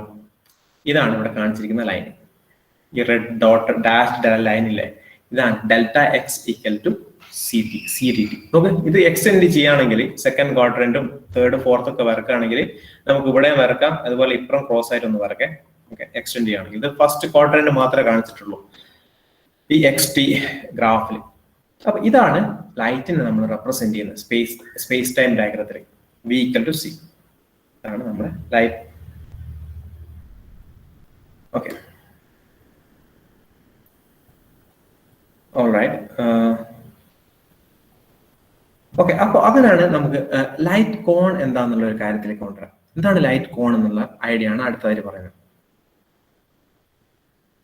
അപ്പോ നമുക്ക് എക്സ് ആക്സിസ് ഉണ്ട്, സി ടി ആക്സിസ് ഉണ്ട്. നമ്മളിപ്പോ X is equal C D T വരക്കുകയാണെങ്കിൽ നമുക്ക് രണ്ട് ലൈൻ വരക്കാം. ഇവിടെ വരച്ചിട്ടുണ്ട്, ഒന്ന് നേരെ ഇപ്പുറം. ഇത് മുകളിൽ നമ്മൾ ക്ലോസ് ചെയ്ത് കഴിഞ്ഞാൽ നമുക്ക് ഇതുപോലുള്ളൊരു ഫിഗർ സ്ട്രക്ചർ കിട്ടും അല്ലെ. ഇതിനാണ് ലൈറ്റ് കോൺ എന്ന് പറയുന്നത്. ഇപ്പൊ ലൈറ്റ് കോൺ കൊണ്ടുള്ള ഐഡിയ എന്താന്ന് വെച്ചാൽ, ഈ ഒറിജിനൽ വെച്ചൊരു ലൈറ്റ് നമ്മൾ സ്പ്ലാഷ് ചെയ്യാൻ വിചാരിക്കാം. ഓക്കെ, സ്പ്ലാഷ് ചെയ്യുമ്പോൾ അത് മൂവ് ചെയ്യുന്നത് ഇങ്ങനെയുള്ള ഒരു കോൺ ഉണ്ടാക്കിയിട്ടാണ്. ഈ കോൺ ഉണ്ടാക്കിയിട്ടായിരിക്കും ഈ ലൈറ്റ് മൂവ് ചെയ്യുന്നുണ്ടാവും. താഴെ വരച്ചിരിക്കുന്നത് സി ടി പാസ്റ്റ് ആണ്, പക്ഷെ അത് തിയററ്റിക്കലി നമുക്ക് വരക്കാം. പക്ഷെ നമുക്കറിയാം നമുക്ക് അങ്ങനെയുള്ള ഒരു സാധനം ഇല്ല. ഇതൊരു മാത്തമാറ്റിക്കൽ കംപ്ലീറ്റ്നെസ് വേണ്ടിയിട്ടാണ് താഴെ ഭാഗം വരച്ചിരിക്കുന്നത്. ഓക്കെ, അപ്പോൾ ലൈറ്റ് പോകുന്ന ഒരു കോണ് പോലെയാണ് പോയിക്കൊണ്ടിരിക്കുന്നതെന്നാണ് ഇത് പറയുന്നത്. ഓൾറൈറ്റ്, അപ്പോൾ നമുക്ക് അത് വെച്ചിട്ട് എന്താണ് മനസ്സിലാകുന്ന സ്പേസ് ടൈം വെച്ചിട്ട് എന്താണ് മനസ്സിലാകുന്നത്? അല്ലെങ്കിൽ velocity of an object less than C എന്ന് പറയുന്നതും velocity of an object greater than C എന്ന് പറയുന്നതും എങ്ങനെയാണ് നമുക്ക് മനസ്സിലാകുന്നത് എന്നുള്ളതാണ് ഈ ഒരൊറ്റ ഡയഗ്രാം വെച്ചാൽ മനസ്സിലാവും. നമുക്ക് ഇത് കുറെ മെസ്സിയാണ് ഈ ഒരു ഫിഗർ, പക്ഷെ നിങ്ങൾ stare at it few seconds നോക്കെ, നമുക്കൊന്ന് മെല്ലെ മനസ്സിലാക്കി എടുക്കാൻ ശ്രമിക്കാം. ആദ്യം നിങ്ങൾ ഈ ഡയഗ്രാം മാത്രം നോക്കുക, അവിടെ എഴുതി വെച്ചിരിക്കുന്നത് ശ്രദ്ധിക്കേണ്ട. എന്താ ഡയഗ്രാം? ഡെൽറ്റ എക്സ് വരച്ചിട്ടുണ്ട്, സി ഡി ടി വരച്ചിട്ടുണ്ട്. ഓക്കെ, ലൈറ്റിന്റെ ലൈന് വരച്ചിട്ടുണ്ട്, ലൈറ്റ് കോൺ. ഇപ്പുറത്തെ ഡയഗ്രത്തിൽ ഫുൾ ഇല്ല, നിങ്ങൾ മനസ്സിൽ വിചാരിക്കാൻ ഫുൾ ഉണ്ട് എന്ന് വിചാരിച്ചു. ഓക്കെ, ഇവിടെ ഒരു കണ്ടിന്യൂഷൻ ഉണ്ട് ഈ ലൈന്, അതായത് 45 ഡിഗ്രിയിൽ രണ്ട് ലൈന് ക്രോസ് ആയിട്ട് വരച്ചിട്ടുണ്ട്. ഓക്കെ, നോക്കോളാം. ഇനി നമ്മൾ പറയും സൂര്യനിൽ നിന്ന് പ്രകാശം ഭൂമിയിലേക്ക് എത്താൻ 8 മിനിറ്റ് എടുക്കുന്നുണ്ടെന്ന് പറയുന്നത്. അപ്പോൾ ആ ഒരു ഐഡിയ നമ്മൾ ഇത് വെച്ചിട്ട് എങ്ങനെയാണ് നമ്മൾ സ്പേസ് ടൈം ഡയഗ്രാം വെച്ചിട്ട് എങ്ങനെയാ മനസ്സിലാക്കാൻ നോക്കുക? അപ്പൊ നമ്മൾ ഒറിജിനൽ എന്നുള്ള പാവം നമ്മളെ ഒറിജിനൽ നമ്മളെപ്പോഴും അങ്ങനെയാണല്ലോ, വി ആർ പ്രിവിലേജ്, നമ്മളാണ് കാര്യങ്ങൾ സെറ്റ് ചെയ്യുന്നത്, നമ്മൾ ഒറിജിനൽ. ഓക്കെ, അപ്പൊ സൂര്യൻ ഇപ്പൊ എവിടെയുള്ള ഈ സമയത്ത് ഒരേ സമയത്താണ്, അതായത് 0 സെക്കൻഡ് ടൈം ആക്സിസ് 0 ഉള്ളപ്പോൾ സൂര്യൻ ഉള്ളത് ഇവിടെ. സൂര്യൻ എവിടെയുള്ള 8 ലൈറ്റ് മിനിറ്റ്സ് അവേ എന്ന് പറയും. ഓക്കെ,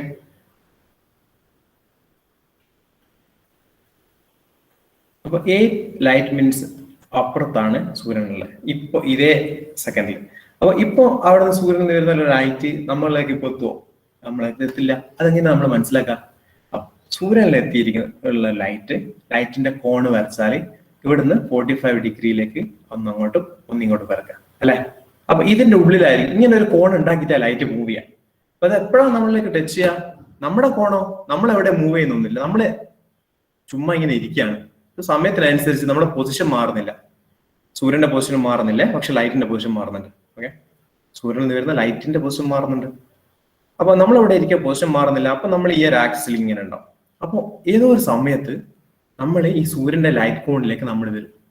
ആ ടച്ച് ചെയ്യുന്ന സമയത്താണ് നമ്മൾ നമ്മളിലേക്ക് സൂര്യന്റെ ലൈറ്റ് എത്തുന്നത്. അത് 8 മിനിറ്റ് കഴിഞ്ഞിട്ടാണ്. ഓക്കെ, അപ്പോൾ സൂര്യന്റെ ലൈറ്റ് കോണിൽ നമ്മുടെ ട്രജക്ടറി എന്ന് പറഞ്ഞാൽ നമ്മുടെ ടൈമിൽ പോകുന്ന നമ്മുടെ മൂവ്മെന്റ് ടച്ച് ചെയ്യുമ്പോഴാണ് എന്ത് വരുന്നത്, നമ്മൾ ലൈറ്റിനെ കാണുന്നത്. ഓക്കെ, ഇനി നോക്ക്, വേറൊരു സ്പേസ് ഷിപ്പ് ഉണ്ട്. സ്പേസ് ഷിപ്പ് കുറച്ച് സ്പീഡിലാണ് പോകുന്നത്. അപ്പൊ അത് ചുമ്മാ ഇരിക്കുക, അതിന്റെ പൊസിഷൻ മാറിക്കൊണ്ടേയിരിക്കും. അപ്പൊ അതിങ്ങനെ മൂവ് ചെയ്തുകൊണ്ടിരിക്കുകയാണ്. അപ്പൊ അത് കുറെ കൂടെ കഴിഞ്ഞിട്ടാണ്, അതായത് it's moving away from the earth. അപ്പൊ കുറെ കൂടി കഴിഞ്ഞിട്ടാണ് ഈ സൂര്യന്റെ ലൈറ്റ് കോണിലേക്ക് വരിക. അപ്പൊ അതിലേക്ക് ലൈറ്റ് എത്തുന്നത് കുറെ കൂടെ ലേറ്റ് ആയിട്ടായിരിക്കും. അപ്പൊ ഈ സ്പേസ് ടൈം ഡയഗ്രാം വെച്ചിട്ട് നമ്മൾ ഇങ്ങനെയാണ് ഇവന്റുകൾ പരസ്പരം എങ്ങനെയാണ് റിലേറ്റ് ചെയ്തിരിക്കുന്നത് എന്ന് നമ്മൾ മനസ്സിലാക്കുന്നത്. ഓക്കെ, അപ്പോ right, I think that's fairly enough. Okay, ഇവിടെയാണ് നമ്മൾ നേരത്തെ പറഞ്ഞല്ലേ, ഗാലിലിയൻ ട്രാൻസ്ഫോർമേഷൻസ് നമുക്ക് കൊണ്ടുവരാൻ പറ്റൂല, നമുക്ക് പുതിയ ട്രാൻസ്ഫോർമേഷൻ വേണമെന്ന്. കാരണം എന്താ, ഓരോ ഒബ്സർവറും ഈ വെലോസിറ്റിയിൽ മൂവ് ചെയ്യുന്നതിനനുസരിച്ചിട്ട് ടൈമിനെ കാണുന്നത് വേറെ രീതിയിലായിരിക്കും, അല്ലെ? അപ്പോ മൂവിങ് ക്ലോക്ക് ടിക് സ്ലോവർ നിങ്ങൾ കേട്ടിട്ടുണ്ടാവും, അല്ലെ? അതായത് മൂവ് ചെയ്യുന്ന ക്ലോക്കില് ഉള്ള ടിക് ടിക് കുറച്ചുകൂടി സ്ലോ ആയിട്ട് ഉണ്ടാവുന്നത്. അതെങ്ങനെയാണ് നമുക്ക് ചെറിയൊരു മാത്തമാറ്റിക്സ് ചെയ്തിട്ട്, ചെറിയ കുഞ്ഞ് മാത്തമാറ്റിക്സ് ചെയ്തിട്ട് നമുക്ക് നോക്കാം. അപ്പൊ ഒരു റെസ്റ്റ് ഫ്രെയിം കൺസിഡർ ചെയ്യാം. റെസ്റ്റ് ഫ്രെയിം എന്ന് പറഞ്ഞാൽ സ്റ്റേഷനറി ഫ്രെയിം, മൂവ് ചെയ്യുന്നില്ല, പൊസിഷൻ ചേഞ്ച് ചെയ്യുന്നില്ല, ടൈം മാത്രമോ. ടൈം എന്തായാലും ചേഞ്ച് ചെയ്യില്ല, കാരണം നമ്മുടെ കയ്യിലല്ല. ടൈം ഹാസ് ടു മൂവ്, നമുക്ക് പ്രത്യേകിച്ച് അതിൽ കൺട്രോൾ ഒന്നുമില്ല. അങ്ങനെയാണെങ്കിൽ നേരത്തെ പറഞ്ഞ പോലെ നമ്മൾ അതിന്റെ space time interval ds², length, space ടൈമിലുള്ള അതിന്റെ ലെങ്ത് എങ്ങനെ കാണോ, ds². ഞാൻ അതിനെ r എന്ന് കാണുന്നത് റെസ്റ്റ് ഫ്രെയിം എന്ന് കാണിക്കാൻ വേണ്ടിയിട്ടാണ്. അപ്പോൾ പൊസിഷനിൽ ചേഞ്ച് ഉണ്ടാകുന്നില്ല. ഇപ്പൊ dx ഉം dy dz ഉം 0 ആണ്. അപ്പൊ അതിന് -c dt², -c dt² എന്ന് കാണും, അല്ലെ? അപ്പോ d tau എന്നാണ് കൊടുക്കുന്നത്. കാരണം എന്താ, അതിന് ഞാൻ റെസ്റ്റ് ഫ്രെയിമിലുള്ള ഒരു ടൈം ആണ് എന്നുള്ള രീതിയിലാണ് tau എന്ന് സിമ്പിൾ മാറ്റി കൊടുത്തത്. എന്നാൽ നമ്മുടെ കയ്യിൽ വേറൊരു ഫ്രെയിം ഉണ്ട്, അത് ഇങ്ങനെ മൂവ് ചെയ്തുകൊണ്ടിരിക്കുക. ഞാൻ മൂവ് ചെയ്തുകൊണ്ടിരിക്കുകയാണെന്ന് പറയുമ്പോൾ അതിന്റെ അർത്ഥം എന്താ വെച്ചാൽ നമ്മുടെ ഈ സ്റ്റേഷനറി ഫ്രെയിമിനെ അപേക്ഷിച്ച് മൂവ് ചെയ്യുന്നതാണ് എന്നെ അർത്ഥം. അത്രേ അർത്ഥം അതിന് കൽപ്പിച്ചു കൊടുത്തിട്ടുള്ളൂ. ഓക്കെ, അപ്പൊ അതിന് ഞാൻ dsm എന്ന് പറയും. അപ്പൊ ഇതില് എക്സിലും വൈയിലും സെറ്റിലും ചേഞ്ച് ഉണ്ടാകുന്നുണ്ട്. അപ്പൊ അതിനെ ഞാൻ -c dt² + dx² + dy² + dz² നേടും. ഓക്കെ, പക്ഷെ നമ്മൾ നേരത്തെ പറഞ്ഞിട്ടുണ്ട് എന്താണ്, ലെങ്ത് എലമെന്റ് സെയിം ആയിരിക്കണം, അല്ലെ? അപ്പോൾ dr² = dsm² തമ്മിൽ ഇക്വേറ്റ് ചെയ്യാം. അപ്പൊ എന്ത് ചെയ്യും, നമുക്ക് d tau² നമുക്ക് ഇങ്ങനെ എഴുതാൻ പറ്റും. എന്താ ചെയ്ത് ഞാൻ c² അപ്പുറത്തേക്ക് കൊണ്ടുപോയി. അപ്പൊ d tau² = dt² - 1/c² dx² + dy² + dz². അല്ലോ, ഇനി ഇതിൽ നിന്ന് നമുക്ക് d tauന്റെ എക്സ്പ്രഷൻ കാണാം, അല്ലെ? ഇതിൽ നിന്ന് dt ഞാൻ കോമൺ ആയിട്ട് പുറത്തെടുക്കുകയാണെങ്കിൽ എന്തൊക്കെ 1 - dt² പുറത്തെടുക്കുകയാണെങ്കിൽ 1 - dx/dt എനിക്ക് എന്ത് വെലോസിറ്റി എഴുതാം, vx എഴുതാം. x component of velocity vx. dy/dt എനിക്ക് vy എഴുതാം, y component of the velocity. dz/dt എനിക്ക് vz എഴുതാം, z component of the velocity. അപ്പൊ vx² + vz² + vz² വെച്ചാല് ചുമ്മാ v² ആണ്, അല്ലെ? v² നമ്മൾ തിരിച്ചെഴുതുമ്പോൾ എനിക്ക് vx² + vy² + vz² എഴുതാൻ പറ്റും. അപ്പൊ d tau എങ്ങനെ എഴുതും, = dt ടൈംസ് 1 - v²/c²/½ ഓക്കെ, നമ്മളിപ്പോ എന്താ കിട്ടിയത്, നമുക്കിപ്പോ കിട്ടിയിരിക്കുന്നത് ഒരു റെസ്റ്റ് ഫ്രെയിം അല്ലെങ്കിൽ സ്റ്റേഷനറി ഫ്രെയിമിൽ നിന്ന് ഒരു ടൈം ഇന്റർവെൽ, രണ്ട് ഇവന്റിന്റെ ടൈം ഇന്റർവെൽ കണ്ടാല് അത് മൂവിംഗ് ഫ്രെയിമിലെ ടൈം ഇന്റർവെലുമായിട്ട് എത്രത്തോളം റിലേറ്റ് ചെയ്തിരിക്കുന്നു എന്നുള്ള ഐഡിയ ആണ് കിട്ടിയത്. അപ്പൊ നോക്ക്, ഇതിൽ ഏതാണ് കൂടുതൽ ഏതാണ് കുറവ് എന്നുള്ളത് നമുക്ക് പെട്ടെന്ന് കണ്ടുപിടിക്കാൻ പറ്റും. കാരണം എന്താ, ഈ v എന്ന് പറഞ്ഞ സാധനത്തെ നമ്മളിപ്പോ ഫ്രെയിം മൂവ് ചെയ്യുന്നത് എന്തായാലും വെലോസിറ്റി ഓഫ് ലൈറ്റിനെ എക്സീഡ് ചെയ്യാൻ പറ്റൂല ഒരു ഫ്രെയിമിന്റെ വെലോസിറ്റിക്കും. അപ്പൊ c-നേക്കാൾ കുറവായിരിക്കും. അപ്പൊ v/c എന്ന് പറഞ്ഞാൽ 1-നേക്കാൾ കുറഞ്ഞ ഒരു ക്വാണ്ടിറ്റി ആണ്, അല്ലെ? 1 - 1-നേക്കാൾ കുറഞ്ഞെന്ന് പറഞ്ഞാൽ അഗൈൻ ഇറ്റ്സ് <1. അതിന്റെ സ്ക്വയർ റൂട്ട് എന്ന് പറഞ്ഞാൽ അഗൈൻ ഇറ്റ്സ് <1. അപ്പൊ d tau എന്ന് പറഞ്ഞാല് എന്തായിരിക്കും, it will be right lesser than dt, right? Yes. അപ്പോൾ ഇത് ഒരു അപ്പാരന്റ് ഒരു എന്താ പറയുക പാരഡോക്സിലേക്ക് എത്തിക്കുന്നുണ്ട്. അതാണ് നമ്മൾ ട്വിൻ പാരഡോക്സിൽ നമ്മൾ പറയുന്നത്. നോക്ക്, സാധാരണ ഒരു കൺവെൻഷണൽ സ്പെഷ്യൽ തിയറി ഓഫ് റിലേറ്റിവിറ്റിന്റെ കോഴ്സിൽ ഈ ട്വിൻ പാരഡോക്സ്, ലെങ്ത് കോൺട്രാക്ഷൻ കാര്യങ്ങളൊക്കെ പറയും. പക്ഷെ എനിക്കത് പറയണമെന്ന് ആഗ്രഹം ഉണ്ടായിട്ടില്ല. പക്ഷെ അത് ചെറുങ്ങനൊരു ക്യൂരിയോസിറ്റിയിൽ ആൾക്കാർ എപ്പോഴും ചോദിക്കുന്നതുകൊണ്ട് ഇൻക്ലൂഡ് ചെയ്തതാണ്. കാരണം നമ്മൾ വൺസ് നമ്മൾ സ്പേസിനെയും ടൈമിനെയും വേർതിരിച്ച് കാണുന്ന നിർത്തിയിട്ട് നമ്മൾ സ്പേസ് ടൈമിനെ കുറിച്ച് സംസാരിച്ച് തുടങ്ങുമ്പോൾ പിന്നെ അതിൻ്റെ ഇടയിൽ ട്വിൻ ടൈം ഡയലേഷൻ, ടൈമിനെ മാത്രം വെച്ചിട്ട് പറയുന്നതിൽ ഒരു ഇറ്റ്സ് ഓക്കെ, പറയാം, ക്യൂരിയോസിറ്റിക്ക് പറയാം ഇങ്ങനെയൊക്കെ ഉണ്ടെന്ന്. പക്ഷെ നമ്മുടെ ഉദ്ദേശം വേറെയാണ്. We are beginning to think the universe as in terms of space time. ടൈമിനെ വേറെയും സ്പേസിനെ വേർതിരിച്ച് കാണുന്നതിനുപരി നമ്മൾ സ്പേസ് ടൈമിന്റെ രീതിയിലേക്ക് നമ്മൾ ആലോചിച്ച് തുടങ്ങണം. പക്ഷെ still it's worth mentioning that. എന്താ സംഭവിക്കുന്നത് വെച്ചാൽ രണ്ട് ഇരട്ടകൾ, ട്വിൻസ്, അവരാദ്യം ഒരാള് സ്പേസ് ഷിപ്പിലേക്ക് കയറി പോവാണ്, ദൂരെ പോവാണ്, പിന്നെ തിരിച്ചു വരാണ്. മറ്റേ ആള് ഭൂമിയിൽ തന്നെ നിൽക്കാണ്. അപ്പൊ കുറെ കഴിഞ്ഞിട്ട് ഇങ്ങനെ തിരിച്ചു വരുന്ന ആള്, അല്ലെങ്കിൽ പോയ ആള് ഭൂമിയിലുള്ള ആളെ അതേ പ്രായമായിരിക്കണം എന്നാണ് ന്യൂട്ടോണിയൻ ഫിസിക്സ് അല്ലെങ്കിൽ ഗാലലിയോ പറഞ്ഞ പ്രകാരം. ഒരു യൂണിവേഴ്സൽ ടൈം വെച്ചിട്ട് പറയുകയാണെങ്കിൽ അങ്ങനെ ആയിരിക്കണം. പക്ഷെ ഇയാള് യങ്ങറായിട്ട് തോന്നും, പോയ ആള്. അപ്പൊ നമുക്ക് ഇത് എക്സ്പ്ലെയിൻ ചെയ്യാൻ പറ്റും കൃത്യമായിട്ട് എങ്ങനെ, ഈ ഒരു ഇക്വേഷൻ വെച്ചിട്ട്.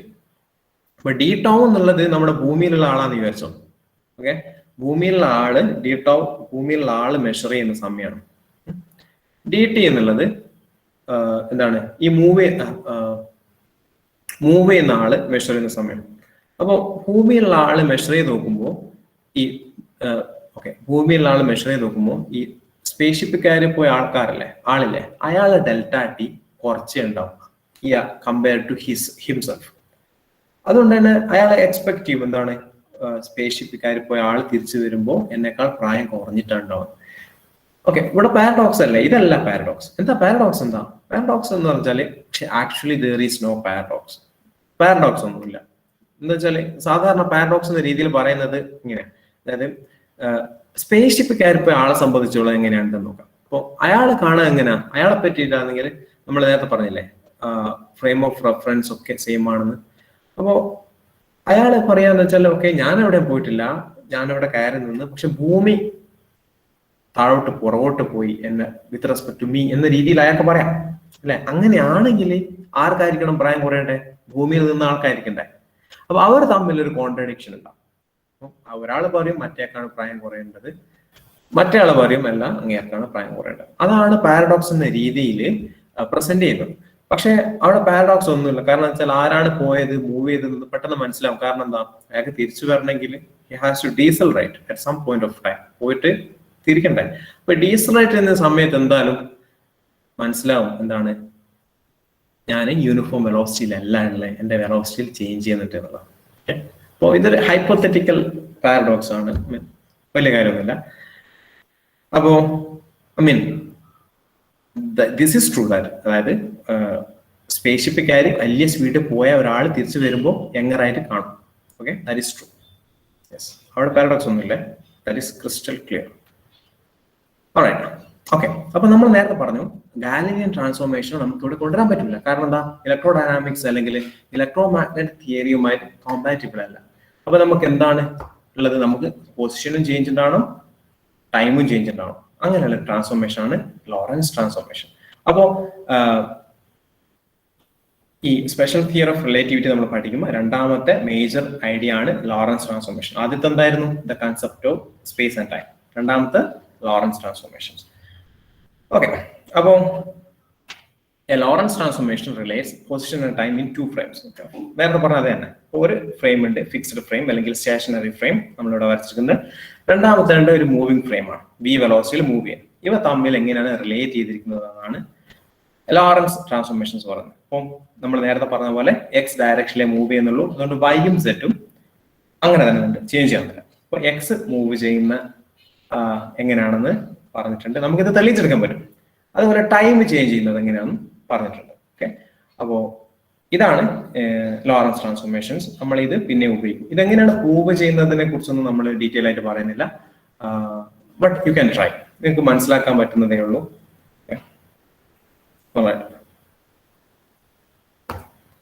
ഓക്കെ, ഇനിയാണ് ചെറിയൊരു മാത്തമാറ്റിക്സും കൂടെ ആഡ് ചെയ്യാണ് ഇതിലേക്ക്. എന്നിട്ട് നമ്മൾ അവസാനിപ്പിക്കും. എന്താ?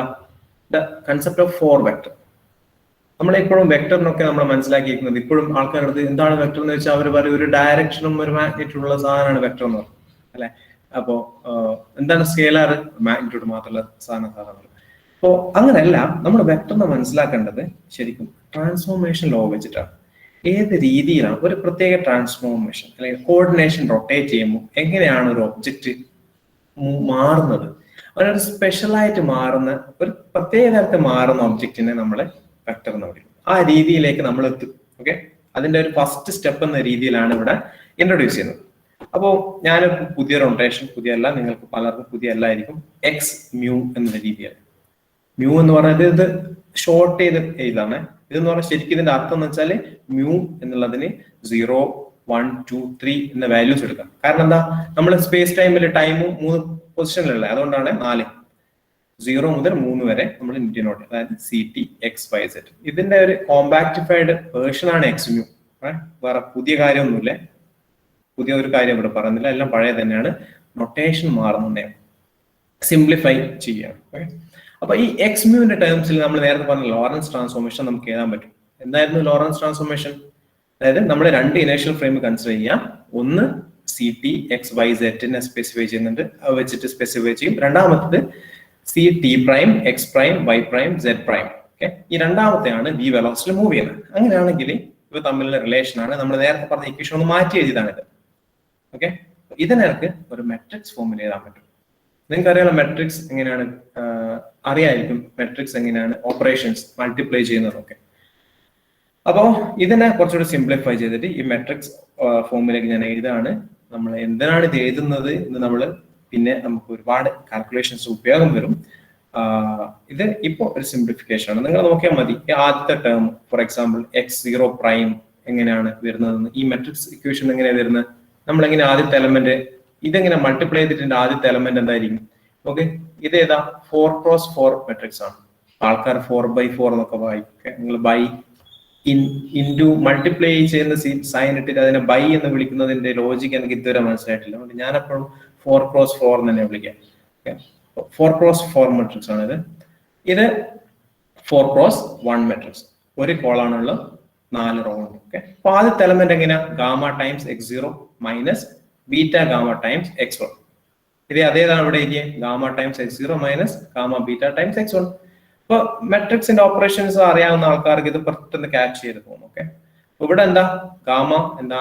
1 minus square root of 1 minus gamma equal to 1 over square root of 1 minus V square by C square. നമ്മളിവിടെ എഴുതിയ സാധനം. ഓക്കെ, ബീറ്റ എന്ന് പറഞ്ഞാൽ V ബൈ C. അപ്പൊ ഈ ഒരു സെഷൻ ഞാൻ എൻഡ് ചെയ്യുന്നത് ഈ ഒരു 4 വെക്ടർ കൺസെപ്റ്റിനെ പരിചയപ്പെടുത്തിക്കൊണ്ടാണ്. പക്ഷെ 4 vector space time concept, space ടൈമിനെ വെച്ചിട്ടാണ് പറഞ്ഞത്. ഇത് മാത്രമല്ല, നമുക്ക് മൊമെന്റം, എനർജി എന്നുള്ള രീതിയിലൊക്കെ സ്പേസ് ടൈമിനെ നമുക്ക് എക്സ്റ്റെൻഡ് ചെയ്യാം. ഓക്കെ, അപ്പോൾ അടുത്ത ലെക്ചറിൽ നമ്മൾ സ്പെഷ്യൽ തിയറി ഓഫ് റിലേറ്റിവിറ്റിന്റെ ബേസിക്സ് ടൂൾസ് ഒക്കെ നമ്മൾ പറഞ്ഞു കഴിഞ്ഞ് നമ്മൾ ഇതിനെ എങ്ങനെയാണ് മാത്തമാറ്റിക്സിൽ സാധാരണ ഇക്വേഷൻസ് ഓഫ് മോഷനിലേക്ക് എത്തിക്കാൻ വേണ്ടത് വളരെ ചുരുങ്ങിയ സ്റ്റെപ്പുകളിലൂടെ മനസ്സിലാക്കാൻ ശ്രമിക്കും. ഓക്കെ, എന്നിട്ടാണ് നമ്മൾ ജനറൽ തിയറിയിലേക്ക് പോകുന്നത്. ഓൾറൈറ്റ്, നൗ നമ്മൾ എന്തിനു വേണ്ടിയിട്ടാണ്? ഡിസ്കഷൻ സെഷനാണ്. So we discuss.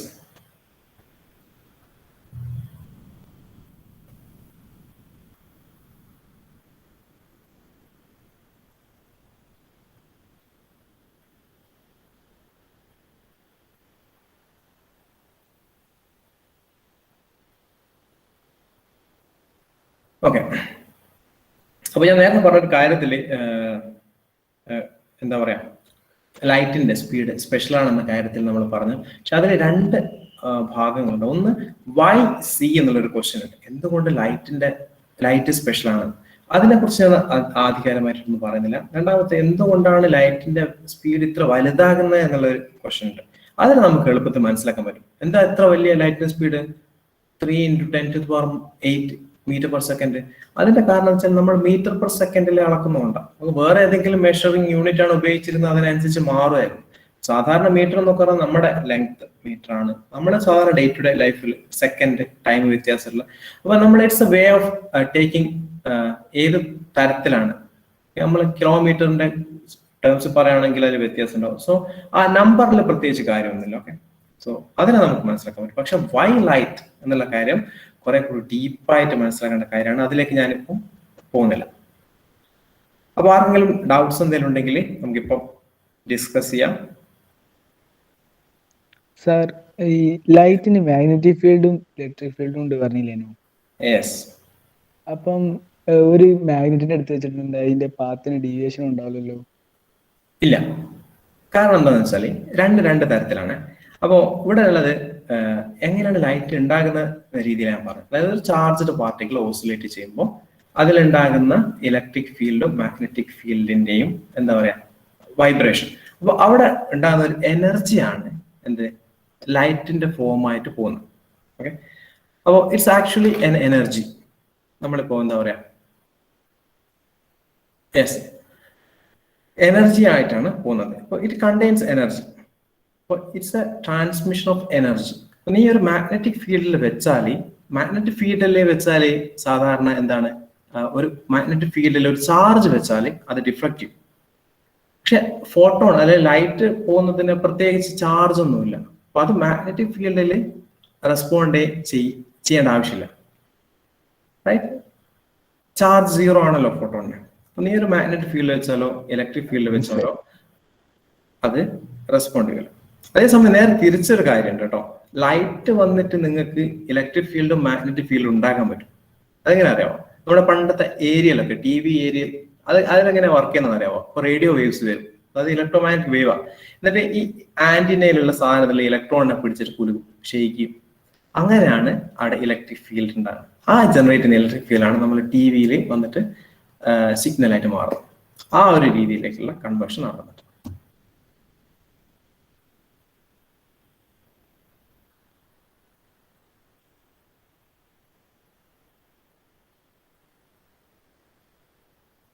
വേറെ ആർക്കെങ്കിലും കമന്റ്സ് പോലെ പറയാനുണ്ടെങ്കിൽ?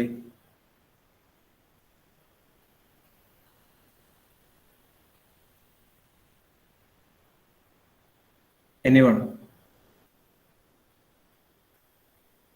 അല്ല സാർ, മറ്റേ നേരത്തെ ഒരു ഇക്വേഷൻ പറഞ്ഞില്ലേനോ, അതില് ഈ V²/C², 1 - C², അതില്ലേ, അതില് V² സീന്റെ അതേ ഇതിലെത്തിയാല് ആ ടൈം ഇല്ലാണ്ടായി പോലെ. അതെ, അങ്ങനെ പറയും ആൾക്കാർ. അതായത് ലൈറ്റ് ഡസന്റ് ഫീൽ അല്ലെങ്കിൽ ഡസന്റ് സീ ടൈം, അതായത് പ്രകാശത്തിന് സമയമില്ല എന്ന രീതി പറയും. ആ ഒരു രീതിയിലാണ് അത് കൺസ്ട്രക്ട് ചെയ്തിരിക്കുന്നത്. അതായത് ലൈറ്റിന്റെ സ്പീഡിനേക്കാൾ നിങ്ങൾക്ക് പോകാൻ പറ്റൂല, ലൈറ്റിന്റെ സ്പീഡ് കോൺസ്റ്റന്റ് ആണ്, അതൊരു പോസിറ്റീവ് ക്വാണ്ടിറ്റി ആണ്. ആ രീതിയിലാണ് ഇക്വേഷൻ. അതായത് സ്പെഷ്യൽ തിയറിന്റെ ഒരു പ്രിൻസിപ്പിൾ ആണ്, അല്ലെങ്കിൽ പോസ്റ്റുലേറ്റ് ആണ്. അപ്പോൾ അതിനെ നമ്മൾ ടച്ച് ചെയ്യൂല. അപ്പോൾ അതിൽ നിന്നാണ് ഈ ഇക്വേഷൻസ് ഒക്കെ ഡിറൈവ് എടുത്തിട്ടുള്ളത്. അപ്പോൾ സ്വാഭാവികമായിട്ടും ആ ഒരു റിസൾട്ട് എക്സ്പെക്റ്റഡ് ആണ്.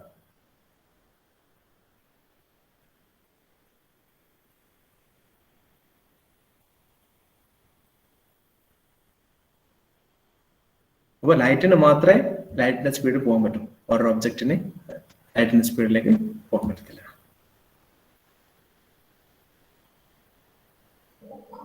അന്നേരം ഈ അടുത്ത് കേരളത്തിൽ ഒരു ശാസ്ത്രജ്ഞൻ മരിച്ചില്ലേനു, മൂപ്പര് അതുപോലുള്ള ലൈറ്റിന്റെ സ്പീഡിനെയായിട്ട് പോകുന്ന ഒരു ഇതിനെ പറ്റിയില്ലേ പഠിച്ച, പാർട്ടിക്കിളിനെ പറ്റി? ടാക്യോൺസ് ടാക്യോൺസ് കംപ്ലീറ്റ് ഹൈപ്പോത്തറ്റിക്കൽ പാർട്ടിക്കിൾസ് ആണ്. ഹൈപ്പോത്തറ്റിക്കൽ പാർട്ടിക്കിൾ ആണ്. നമ്മള് ഇങ്ങനെ എക്സ്പെരിമെന്റൽ ആയിട്ട് ഡിറ്റക്ട് ചെയ്തിട്ടൊന്നുമില്ല.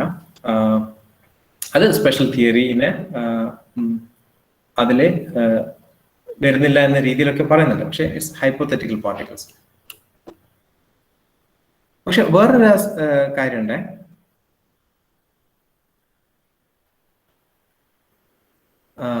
എന്താന്ന് വെച്ചാല് നമ്മൾ പറഞ്ഞില്ലേ, ഈ സ്പെഷ്യൽ തിയറിന്റെ ഈ ഒരു പ്രിൻസിപ്പിൾ എന്ന് പറഞ്ഞാല്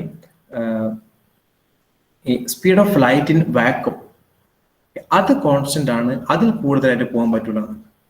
അതാണ് നമുക്ക് ക്രോസ് ചെയ്യാൻ പറ്റാത്തത്. പക്ഷെ ഒരു പ്രത്യേക മെറ്റീരിയലിനുള്ളിൽ ഒരു മെറ്റീരിയലിൽ ലൈറ്റിന്റെ വെലോസിറ്റി കുറയുമല്ലോ, അതിന്റെ റിഫ്രാക്റ്റീവ് ഇൻഡെക്സ് അനുസരിച്ച് കുറയും. പക്ഷെ അതിന്റെ ഉള്ളിൽ നമുക്ക് വേറെ വെലോസിറ്റി ഉണ്ടാവും. അതിന്റെ ഉള്ളിലെ സ്പീഡ് ഓഫ് ലൈറ്റിനേക്കാൾ കൂടിയ വെലോസിറ്റിയിൽ നമുക്കല്ല വേറെ പാർട്ടിക്കലിന് മൂവ് ചെയ്യാൻ പറ്റും. അതിന്റെ കുഴപ്പമൊന്നുമില്ല, കൺഫ്യൂസ്ഡ് ആവില്ല. അവിടെ സ്പെഷ്യൽ തിയറിനെ വയലേറ്റ് ചെയ്യുന്നൊന്നുമില്ല. മെറ്റീരിയലിന്റെ ഉള്ളിൽ ലൈറ്റിന്റെ സ്പീഡ് റിഫ്രാക്റ്റീവ് ഇൻഡെക്സിനനുസരിച്ച് കുറയും. ആ സമയത്ത് നമുക്കെല്ലാ പാർട്ടിക്കിൾസിന് അതിന്റെ മെറ്റീരിയലിലെ വെലോസിറ്റി ഓഫ് ലൈറ്റിനേക്കാൾ കൂടിയ വെലോസിറ്റിയിൽ പോകാനൊക്കെ പറ്റും. അത് സ്പെഷ്യൽ തിയറിനെ വയലേറ്റ് ചെയ്യുന്നില്ലേ? യെസ്. പക്ഷെ മാത്സ് എന്ന് പറയുന്നതിൽ മിനിമം മാത്തമാറ്റിക്സേ ഞാൻ ഉപയോഗിക്കുന്നുള്ളൂ. കാരണം പ്രോബ്ലംസ് ഒന്നും ചെയ്യുന്നില്ല, ചെറിയൊരു ഫീൽ ഉണ്ടാകാൻ വേണ്ടിയിട്ട്. അല്ലെങ്കിൽ നമ്മൾ പറയുന്ന വെറും ഹിസ്റ്ററി ആയിപ്പോ. We don't want to talk about history anymore. നമ്മൾ ഹിസ്റ്ററി ഒക്കെ ഒരുപാട് കേട്ട് ചെറിയ രീതിയിൽ നമ്മൾ, പക്ഷെ ഈ മാത്സിനെ നിങ്ങൾ അധികം ഉൾക്കൊള്ളാതെ സ്കിപ്പ് ചെയ്ത് പോയാലും കുഴപ്പമൊന്നുമില്ല. പക്ഷെ ആൾക്കാർക്കൊക്കെ വർക്ക്ഔട്ട് ചെയ്യുന്ന രീതിയിൽ മാത്സിനെ കോൺക്രീറ്റ് ആയിട്ട് വെക്കുന്നത് വലിയ രസമാണ്. കാരണം വെച്ചാൽ മാത്തമാറ്റിക്സ് എന്തിനാണ് നമ്മൾ ഉപയോഗിക്കുന്നത്? After all why do we have mathematics? നമ്മൾ ഫിസിക്സിന്റെ ഒരു കാര്യം, നമ്മളിപ്പോ equations of motions R same in all frame of references എന്ന് പറയുന്നത് എന്താ ഉദ്ദേശിക്കുന്നത്? നമ്മൾ ഫിസിക്സിന്റെ ഇക്വേഷൻസ് ഒക്കെ മാത്തമാറ്റിക്കൽ, ഫിസിക്സിന്റെ ലോസ് ഒക്കെ നിയമങ്ങളൊക്കെ മാത്തമാറ്റിക്കൽ ഇക്വേഷൻസ് ആക്കിയിട്ടാണ് വെച്ചിരിക്കുന്നത്. അത് ഓരോ ഫ്രെയിമിലും ഓരോ വ്യത്യാസം ഉണ്ടാകാൻ പാടില്ല. എന്ന് വെച്ചാൽ ഒരേ ഫോം ആയിരിക്കണം, സ്ട്രക്ചർ സെയിം ആയിരിക്കണം എന്നാണ് അതുകൊണ്ട് ഉദ്ദേശിക്കുന്നത്. അപ്പോൾ ചെറുതായിട്ടെങ്കിലും നമ്മൾ മാത്തമാറ്റിക്സ് പറയുന്നില്ലെങ്കിൽ നമ്മൾ അത് ഫിസിക്സിനോട് ചെയ്യുന്നത് അനീതിയായിരിക്കും എന്നുള്ളതാണ് അതിന്റെ സത്യം. അതുകൊണ്ട് പക്ഷെ ഞാൻ മാക്സിമം കുറച്ചിട്ടേ മാത്തമാറ്റിക്സ് ഈ ലെക്ചറിലൊക്കെ ഉപയോഗിക്കുന്നുള്ളൂ. കഴിയുന്നതും ഞാൻ ഒഴിവാക്കുകയാണ് ചെയ്യുന്നത്. അതുകൊണ്ടാണ് ഈ അവസാനത്തെ മാത്രം ഞാൻ ചെറിയൊരു മാത്സ് കൊണ്ടുവന്നത്.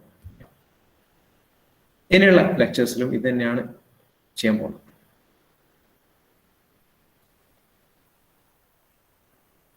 ഇനി ഞാൻ മാത്സിന്റെ കാര്യം കുറച്ചുകൂടി സ്പീഡായിട്ട് പോയി എന്ന് തോന്നുന്നുണ്ടെങ്കിൽ ഞാൻ എന്തായാലും ഇത് യൂട്യൂബിലേക്ക് അപ്ലോഡ് ചെയ്യാം. അവിടെ നിങ്ങളൊന്നും കൂടെ താല്പര്യമുള്ള ആൾക്കാർ എടുത്തിട്ട് ഒന്ന് റിവ്യൂ ചെയ്ത് നോക്കാം. മാത്സിന് വർക്ക്ഔട്ട് ചെയ്തെടുക്കുന്നത് വലിയ രസമുള്ള കാര്യമാണ്, തമാശല്ല ഞാൻ പറയുന്നത്. കാരണം വെച്ചാൽ once you start doing mathematics and you get some solutions, അത് വലിയ സന്തോഷം ഉണ്ടാക്കുന്ന ഒരു കാര്യമാണ്. അത് ഈ ഡൂയിങ് ഫിസിക്സ് എന്നുള്ള ഒരു പ്രോസസ്സിൽ ഇൻക്ലൂഡഡ് ആണ്. ഓക്കെ, അപ്പൊ മാത്സിനെ നിങ്ങൾ അത്ര മോശം അയ്യോ മാത്സ് എന്ന രീതിയിലേക്ക് കാണേണ്ട ആവശ്യമൊന്നുമില്ല. മാത്സ് ബ്യൂട്ടിഫുൾ ആണ്. ഓൾറൈറ്റ്, ഇനി എന്താ നമുക്ക് ഡിസ്കസ് ചെയ്യാനുള്ളത്? Anyone?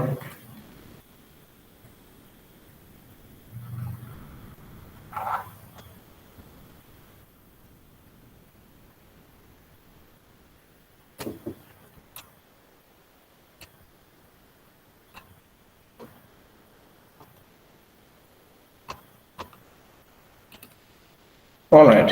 അപ്പോൾ ഇനി ഡിസ്കസ് ചെയ്യണമെന്നില്ലെങ്കിൽ നമുക്കിവിടെ വൈൻഡ് അപ്പ് ചെയ്യാം. ഓക്കെ, ഇൻ നെക്സ്റ്റ് വീക്കോ സംടൈംസ് നെക്സ്റ്റ് വീക്ക് ഹോപ്പ്ഫുള്ളി നമുക്ക് മീറ്റ് ചെയ്യാം.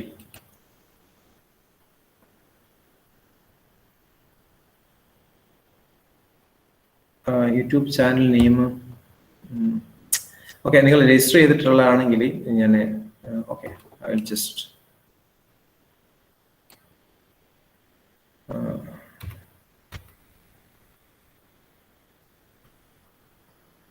ഓക്കെ. അപ്പൊ ഞാൻ പറഞ്ഞു വന്നത് എന്താണെന്ന് വെച്ചാൽ നിങ്ങൾ നെക്സ്റ്റ് ടൈം വരുമ്പോൾ നമുക്ക് കുറെ ഡിസ്കസ് ചെയ്യണം, ഇൻട്രസ്റ്റിംഗ് ആയിട്ടുള്ള ആ രീതിയിലേക്ക് വരണം.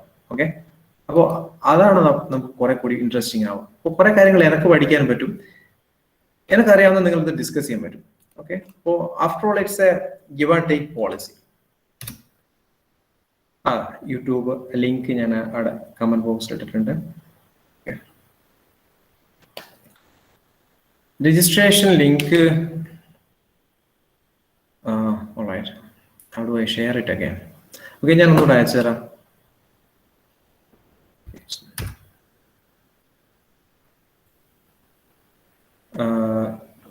അപ്പോൾ ഒരു കാര്യം എനിക്ക് അറിയാനുള്ളത്, നമ്മൾ മെയിലിലൂടെയാണ് കമ്മ്യൂണിക്കേറ്റ് ചെയ്യുന്നത്. അപ്പോൾ മെയില് അത്രത്തോളം കൺവീനിയന്റ് അല്ല എന്ന് ആൾക്കാർക്ക് തോന്നുന്നുണ്ടെങ്കിൽ നമുക്ക് വേറൊരു പ്ലാറ്റ്ഫോം ഉപയോഗിക്കേണ്ടി വരും. അതിൽ ആൾക്കാർക്ക് എന്തെങ്കിലും കമന്റ് പറയാനുണ്ടോ?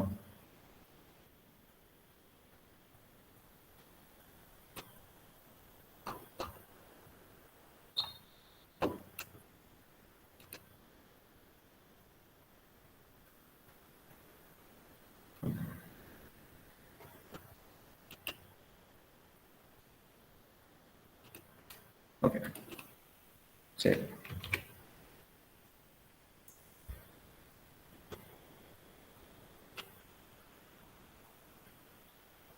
എന്താ ലിങ്ക് പോയിരിക്കുന്നത്?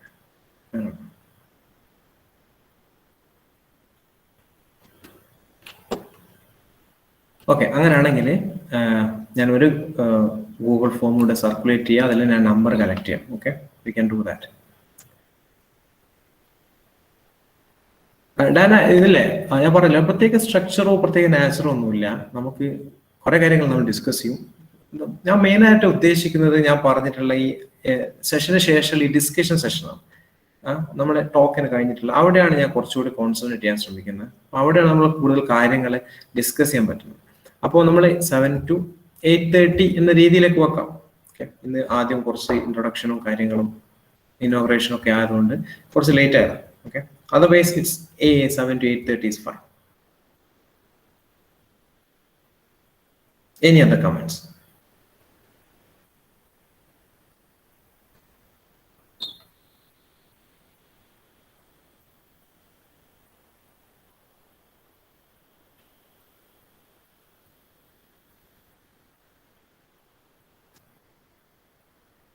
Any other comments, please?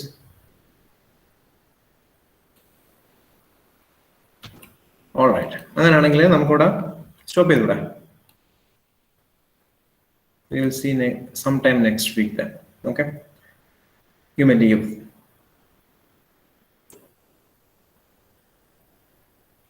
Thank you, sir. All right.